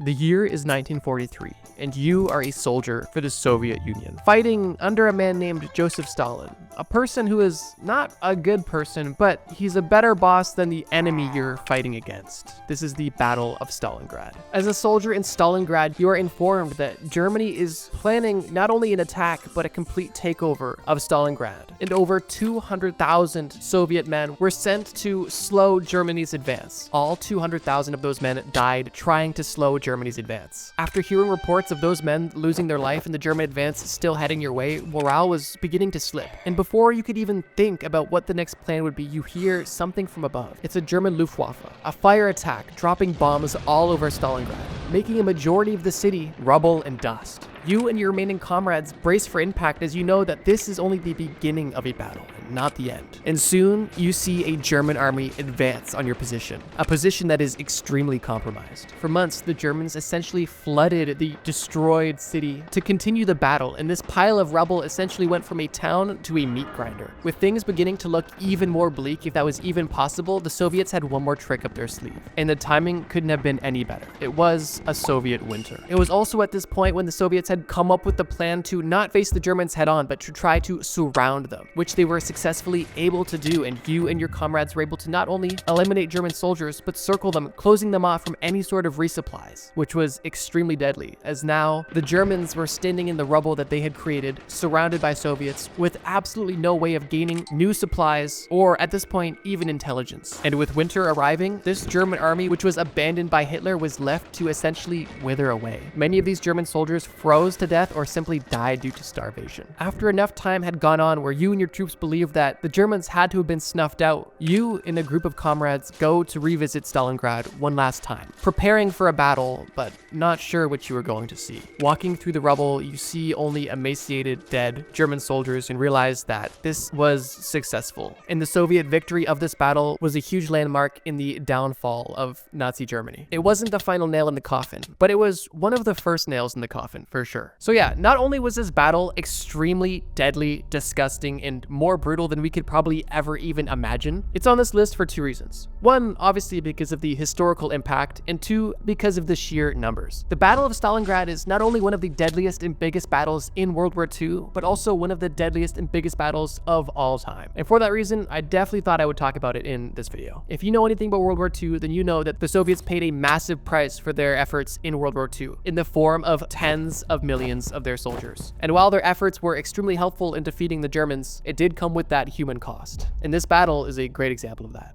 Germans wanted Stalingrad so badly because it was a big industrial city, and it was a key to controlling that region, something that Germany was definitely interested in. Stalin obviously wanted to protect Stalingrad because it was an important city and also because it held his name, something that meant a lot to him. The Battle of Stalingrad was a huge turning point for the war. Not only did it stop Germany's advance into the Soviet Union, but it also gave the US and Britain more hope, which was much needed at this point. After this battle, the Germans began losing more and more, and the Soviets were even able to push them all the way back into Germany, a place that they had at that point expanded far out of. This battle is only a small glimpse into the sheer determination that the Soviet army had, even when fighting in terrible conditions, and how powerful it was in the ultimate destruction of Nazi-occupied Germany. This video was honestly crazy. Not as crazy as these battles, but crazy to make. I had to do so much research, and it was so fun to learn about all of these battles. Like I said, this is Trust Me Bro, not a historical documentary, so if some details were missed out or some things were not fully accurate, well, just trust me, bro. How you would die on every planet. This is you on Mercury. This is you on Saturn. And this is you in Uranus. What's the commonality between all of these versions of you? Well, they're all dead. And that's because basically every planet in our solar system is uninhabitable. But today, we're gonna explain exactly how you got to all of these planets and what about these planets caused you such a harsh and painful death. And to do that, let's take a couple steps back. Before you died on any of these planets, you are the bravest astronaut this side of the Mississippi. And NASA has decided that now is the time that we embark on interplanetary travel. Luckily for you, NASA has developed a special technology that has granted you the perfect number of respawns to die on every planet and still come back in one piece. Because after all, they know that you're just a squishy little guy, and these planets are pretty crazy. But without further ado, let's get to our first planet and experience just exactly how it would kill you. You're now officially approaching the very first planet in the entire solar system, Mercury. Instantly, you're met with two options. Do you land on the light side, or do you land on the dark side? And although you're equipped with limited respawns, you understand that you have some wiggle room, and you decide to first land on the light side. One of the first things you notice as you descend closer and closer to the surface of Mercury is that you're experiencing very little atmospheric drag. And that's because there's actually no atmosphere on Mercury. Mercury only has a thin exosphere. When your rocket ship descends onto Earth, you notice the atmospheric drag and you feel the resistance. You can see the flames out of the window on the side of the ship. And that's because Earth has a strong atmosphere, but Mercury has no such thing, which already brings us to our first probable cause of death, which is a hard impact. Your spaceship isn't equipped for such a thin atmosphere, and for that reason, your landing is extra harsh. Although, miraculously, you and your ship survive. And you're now on the surface of Mercury. And before you even step out of your ship, you notice that the surface is bumpy and mountainous, and that's due to this lack of atmosphere. Just like how your ship experienced no atmospheric drag, meteorites don't either, meaning that they don't burn up when they enter the planet's exosphere. They keep going until they impact the ground hard, making the surface of Mercury look like an abandoned war zone. Regardless, you press the button, open the door, and you step foot onto the surface of Mercury. And within seconds, the spacesuit that your life depends on fails and begins to melt. The pressure that your spacesuit maintains to keep oxygen in the suit is gone due to burn holes that have appeared throughout the suit. And now you and your spacesuit are melting on the surface of Mercury, and before you're even able to gasp for air, your skin is boiling, your organs are shutting down, and you are dead before you can even asphyxiate from the lack of oxygen. That was probably quicker than you thought, but that's just the harsh reality of the light side side of Mercury. Because Mercury has no atmosphere and a very thin exosphere, you are directly exposed to the harsh sun in full effect. And what that looks like, at least for the warm side of the planet, is temperatures approaching 427 degrees Celsius, which, like I mentioned, is enough to essentially cook you in seconds. But it doesn't just stop there, because not only does the lack of atmosphere not protect you from the sun's heat and radiation, but the lack of atmospheric pressure also means that the boiling point of water is significantly lower, which means that not only would all of your organs fail due to the sheer heat your body is experiencing, but also all of your bodily fluids would almost instantly evaporate. So yeah, the light side of Mercury is nothing to mess with, and the sheer unprotected exposure to the sun would kill, vaporize, and melt you in a matter of seconds. And even if it didn't, even if you were the most heat-resistant person in the world, there's also no oxygen, which kind of just seems like a cliff note at this point, but it is true, there's still no oxygen, even if you could survive this heat. You've respawned safely in your spaceship, and you've decided that you're just gonna wait for night to come to you. And you wait 1 hour, 8 hours, 24 hours, 48 hours, 72 hours. And at this point, you're curious if night's ever going to come. And the reality is, it likely won't come for a long time. And that's because Mercury rotates extremely slow, meaning that 1 day on Mercury is actually 176 days on Earth. So instead of waiting a half year for nighttime to come, you decide to fly your ship to the dark side of Mercury to see if that's any more inhabitable. Your ship lands and it's dark, although the lights on your ship and the distant glimmer of stars is enough to illuminate the surface of the planet for you to kind of walk around. You press the button, open the ship door, and take your first steps onto the surface of Mercury during nighttime. Instantly, you're relieved that you're not melting or having your blood boil, but you're now realizing what you are dealing with: a severe lack of heat. The nighttime temperatures on Mercury can get as low as negative 180 degrees Celsius, which may seem strange because this planet is the closest to the sun, but due to the lack of atmosphere, Mercury is very poorly insulated and not able to maintain and spread this heat across the planet, leaving you with almost only 2 extremes. After spending a few seconds on the surface, you realize that your spacesuit is once again not equipped for the sheer lack of heat, and you notice the cold to begin to penetrate your suit and cause severe internal damage. Your visor is instantly fogged up from your breath. Your nose, fingers, and toes are instantly turned numb and turning black with frostbite. At a molecular level, ice crystals are forming inside of your cells, causing internal damage, and your body is beginning to shut down. You can try to move around all you want to try to generate more body heat, but it's simply not going to work. And even if your spacesuit is able to maintain pressure and give you oxygen, within a few minutes, hypothermia will set in and you will be dead. You once again respawn in your ship and realize that there is a third option for landing, a potential Goldilocks zone. You notice that the daytime is too harsh and the nighttime is too harsh. However, there is a strip in the middle of the planet where night meets day, and you decide to land there. Scientifically, and this is real, this area is known as the Terminator Zone, and it's the most moderate place on the entire planet, which is kind of ironic. Regardless, you fly to the Terminator Zone, you land, and you step out of the ship. The part of the Terminator Zone that you find yourself in is on the warm side, not the cold side. You're experiencing more of the sun exposure. However, it's not nearly to the same degree that you experienced on the daytime side, although this moderate temperature still far exceeds the temperature that your NASA spacesuit is able to tolerate. And I guess that this is a good time to mention, because in this hypothetical, we're using NASA's most current flagship spacesuit, which is rated to tolerate temperatures up to 121 degrees Celsius and as cold as negative 157 degrees Celsius, meaning that the suit definitely gives you a huge advantage over being, well, naked, but it's simply no match for the harsh conditions of Mercury. And for that reason, you once again find yourself dead within minutes. Leaving Mercury with your captain's logs full, you now make your way to the next planet in the solar system, Venus. Not to be confused with Penis. I don't know what happened there, but yeah, we're heading to Venus. Your ship is now orbiting Venus, and you begin your descent into this mysterious red-looking planet. As you descend closer to the surface of this planet, you can't help but notice the sheer opposites that you have just experienced. As you're descending closer to the surface of Venus, you are seeing clouds almost everywhere.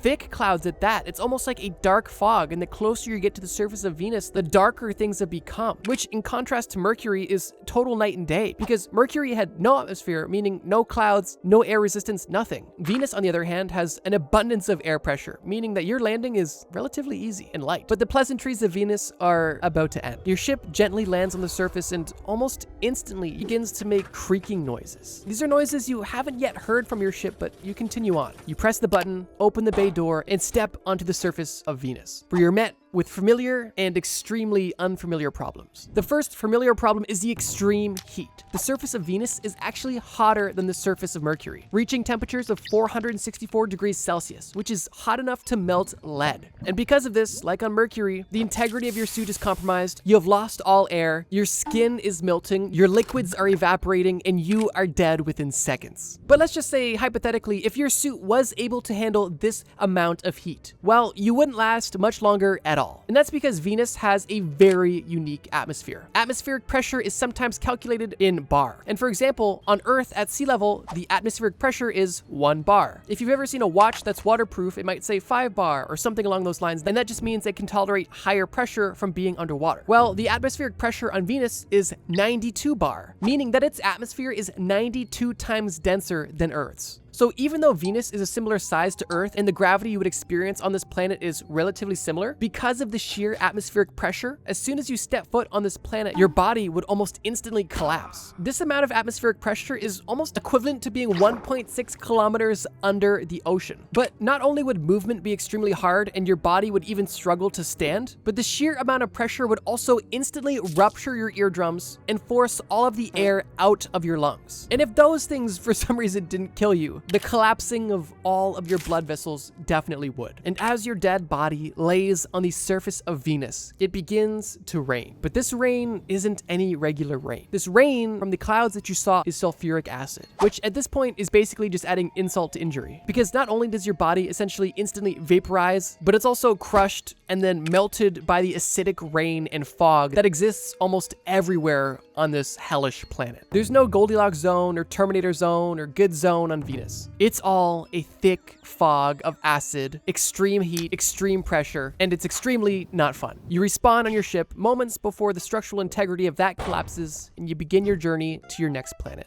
This planet looks familiar, but you just can't quite put your finger on it. You can see white, fluffy clouds from the atmosphere, huge, beautiful blue oceans, vast green landscapes, and vast brown deserts. You pick a random spot and decide to descend. The first place you decide to descend is an island just off the coast of India. You know that you're on Earth and realize that you likely don't even need your spacesuit, but you keep it on anyway. You press the button, open the door, and you walk onto this island off the coast of India. And instantly you realize that you're on North Sentinel Island. You try to turn around and get back to your ship, but you get an arrow through both of your knees, and before you can even say a prayer, you have been killed. And realize that maybe landing on North Sentinel Island wasn't the best place to land. You respawn in your ship, fly back up to orbit, and pick another location, this time on an island off the coast of Brazil, far away from India and any sort of uncontacted tribe, right? You land your ship, you open the door, and you step onto this island to realize that there's no people here at all. You can breathe. You take off your helmet and enjoy being home for once. Until you realize multiple snakes slithering up your legs, and you now have multiple venomous snakes in your spacesuit, and you're currently dying on Snake Island. You respawn in your ship, fly back up to orbit, and realize you're done. You're not going to any more uninhabited islands. You pick somewhere central in the United States and decide to land. You press the map, you open the door, and you realize that you've just landed in Gary, Indiana. You take your first few steps to admire the abandoned buildings. But before you know it, your spaceship is being stolen and sold for drugs, your space boots are being stolen off your feet, and you've just been stabbed for wearing a fancy-looking spacesuit. You lasted a noble 20 seconds. Obviously, I'm just being satirical here. There's more ways you could die on Earth than I could ever possibly mention. Although, if you did want to watch a couple videos about how you could die on Earth, there's a lot of videos on my channel that go into detail about that. You respawn in your spaceship, take a deep breath, and prepare for your next planet. You're approaching Mars, and already you're kind of scarred from red-looking planets, but you know that this planet is different, and you're excited to see how different this planet really is. You orbit the planet, and then begin your descent to the surface of Mars. Upon your descent, you're pleased to see that there is no sulfuric acid clouds or rain or gas anywhere, although you realize that's likely a result of the low atmospheric pressure that exists on Mars. And unfortunately, we now know the result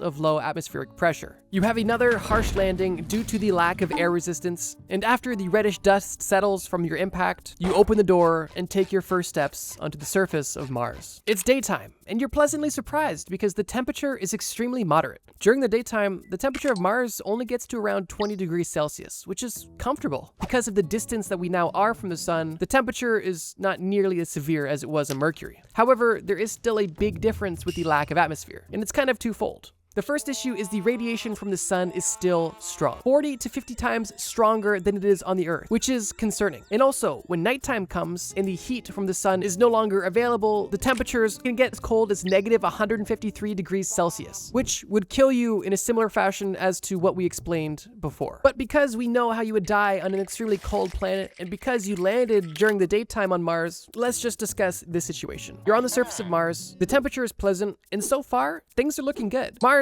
is the second most habitable planet in our solar system, and is the most likely candidate to be a place where people could live, although that doesn't necessarily mean it's habitable at all. Besides the lack of atmosphere and extremely cold temperatures, Mars's air is almost solely comprised of carbon dioxide, which, if you try to breathe, would cause a panic attack and hypoxia and then suffocation, all within minutes. Although within your spacesuit, that's not an issue for now. However, what is an issue is the radiation exposure and severe sandstorms. And the sandstorms on Mars are intense. Winds can approach 100 kilometers per hour, and the abrasive nature of the sand could easily strip the paint off your spaceship, wear down your spacesuit, and essentially turn your helmet's visor from clear glass into frosted glass in a few minutes. But even still, you're not quite dead yet, and throughout the rest of the day on Mars, you could live, assuming you have at least enough oxygen in your spacesuit to explore the barren surface. Although, when night comes, temperatures will drop, and you will be no longer. You respawn on the ship and head off to your next planet. And this is the beginning of things getting really crazy. As you approach the next planet, you realize something different. This planet is massive. It's not only the biggest planet that we've explored so far, but it's also the biggest planet in the entire solar system. This planet is Jupiter, and as you begin to successfully orbit this planet, you realize something. You're experiencing radiation sickness, and that's because Jupiter is extremely toxic. And before you can even get anywhere near the surface of Jupiter, which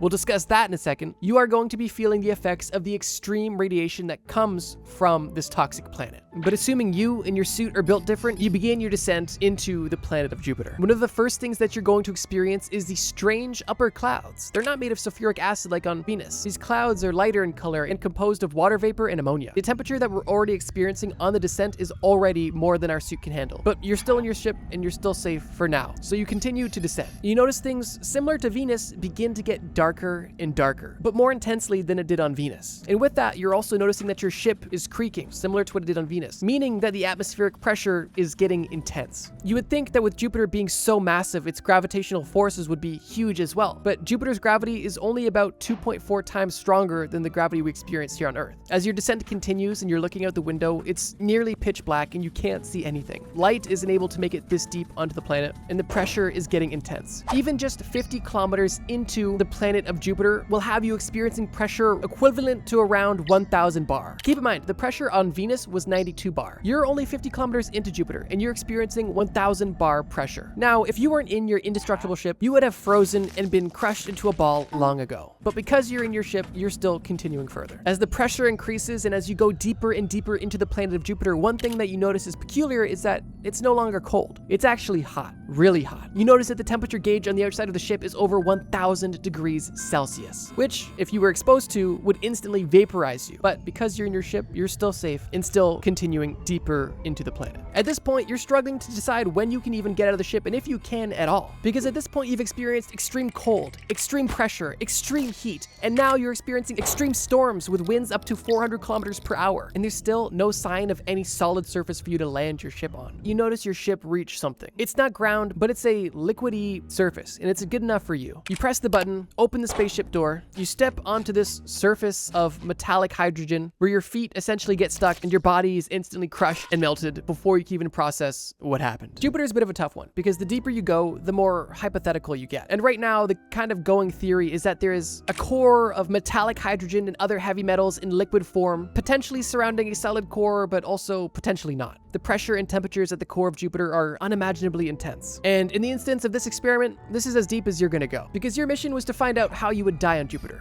not what the core of Jupiter is. Although that mission might have been a more productive mission to go on. However, right now the theory is actually that the core of Jupiter could potentially be hotter than the surface of the sun, which, if true, is just crazy to think about. But you don't have time to think, because you're already on your way to your next planet. And this planet, once again, poses brand new challenges. The challenges with surviving this planet begin with even getting close to it, because not only does Saturn have a plethora of moons, 146 as of now, but it also has its huge, massive, and cool rings, which are literally just orbiting pieces of older moons that crashed into each other or exploded for, I guess, other reasons. So before we even get close to this planet, we have a game of Space Invaders avoiding asteroids and moon debris. But because you're a legend, you avoid all of that and you begin to get closer to Saturn, and you realize that you're going to be experiencing a lot of similarities to Jupiter. Specifically because this planet is once again massive, and it's also comprised out of the same gases, helium and hydrogen. So you already know you're in for a world of pain. Literally a world of pain. Since the composition of Saturn is relatively similar to the composition of Jupiter, you decide that you're not going to wait until you reach some sort of core to get out of your spaceship. You're going to make sure that you're deep enough into the planet where it's dark and you know that you're fully immersed within the planet's contents, and then you're going to see what happens. And that's exactly what you did. You begin breaking through the initial clouds, and instantly you're once again met with ammonia crystals in the air and clouds and a thicker and denser fog. Your ship begins to descend slowly, your windows get covered in frost, and it begins to get darker and darker. And you realize that it's time to step out of the ship and see what happens. You press the button, the door opens, you step out, and you jump into the abyss. As soon as you step off of the ledge, you're not falling straight down. You are smacked by 1,800 km/h winds throwing you in multiple directions, as Saturn is experiencing consistent storms that would literally rip your body apart almost instantly. At this point, assuming you're extremely damaged but not killed, your body flying around and spinning out of control begins to fall deeper into Saturn. Already, the extreme cold is freezing you and killing you within your spacesuit, and the pressure is only getting more and more intense. But because on this particular day you were feeling extra resilient, you're able to survive these extremely cold temperatures and this wind and this intense pressure. You realize that the further you fall, once again, the warmer it gets. And the pressure only gets more and more bone crushing, until soon enough, your body lands into this metallic liquid surface, and your body is now literally a drop in the bucket. What used to be a human body in a spacesuit is now a vaporized liquid drop in an unbelievably hot core of a gas giant planet. You respawn in your ship. Fortunately, it's close to the surface. You exit this planet, make it through the minefield of moons and moon fragments once again, and you're out of the woods. You're no longer going into gas giants, but you're now getting into ice giants. And these planets aren't much better at all. And that's because they are still literally gas giants. They're not made of ice. They are just comprised of elements that are heavier than helium. And they are obviously extremely cold. Approaching the next planet in the first ice giant, you once again have to navigate a minefield of moon fragments. And once you've successfully navigated that, you are met with a beautiful sight. You look outside the window and bestow your eyes upon Uranus. Obviously, upon seeing it, the first thing you want to do is just get inside it. You need to penetrate Uranus to see what's inside, right? That's what this mission is all about. So before you could even orbit this planet, you simply begin to descend. And soon enough, you're penetrating the surface of Uranus. One of the first things that you notice is how dark it is at this part of the solar system. You are so far from the sun that even on the surface of Uranus, the surface level clouds, it is already pretty dark, and it's only gonna get darker the deeper you go. Upon penetrating Uranus, you're met with unbreathable and some toxic gases, with the majority of Uranus's atmosphere being comprised of hydrogen, helium, and methane, none of which are breathable for humans. But you've got your spacesuit on, and you're still in your ship, so you continue to dive deeper. It's not long before you notice the extreme cold, with temperatures already reaching negative 195 degrees Celsius, which, if you were outside, would be enough to almost instantly kill you. But you're still in your ship and still descending deeper into Uranus. And now you are getting into the heart of some of these storms happening on Uranus, with winds up to 900 km/h. Winds that could potentially be fatal and at the very least mess you up horribly. And as you continue to descend, it is extremely dark, the winds are horrible, and now your ship is being pelted, initially by ice-like crystals. And the deeper you go, you notice that these aren't crystals anymore. These are fully formed diamonds being pelted at your spaceship at over 900 km/h, something you haven't seen up until now. And at this moment, you're inspired to get out. You still haven't met any sort of solid surface yet, but you park your ship by hovering it, you press the button, and step out. You step into a 900 km/h gust of wind, and instantly are pelted with another gust of wind carrying diamonds in the opposite direction, going again 900 km/h, having your entire body be penetrated by these diamond fragments. And while you are dying and bleeding out and asphyxiating due to all of the holes in your spacesuit, you begin to notice the immense pressure crushing your body smaller and smaller in the intense heat that now exists at this deeper level. Uranus is regarded as the coldest planet in the solar system, but at this point, near the core of the planet, it is extremely hot, and you are being crushed, melted, vaporized, and pelted with diamonds. A fate quite similar to the last few you experienced, although this one at least includes diamonds, which is cool. But I think at this point it's safe to say playing in Uranus can definitely get dangerous. You're back on your ship, safe, and you're happy to be out of Uranus. So you quickly head to the final planet on this list, the second and final ice giant, that being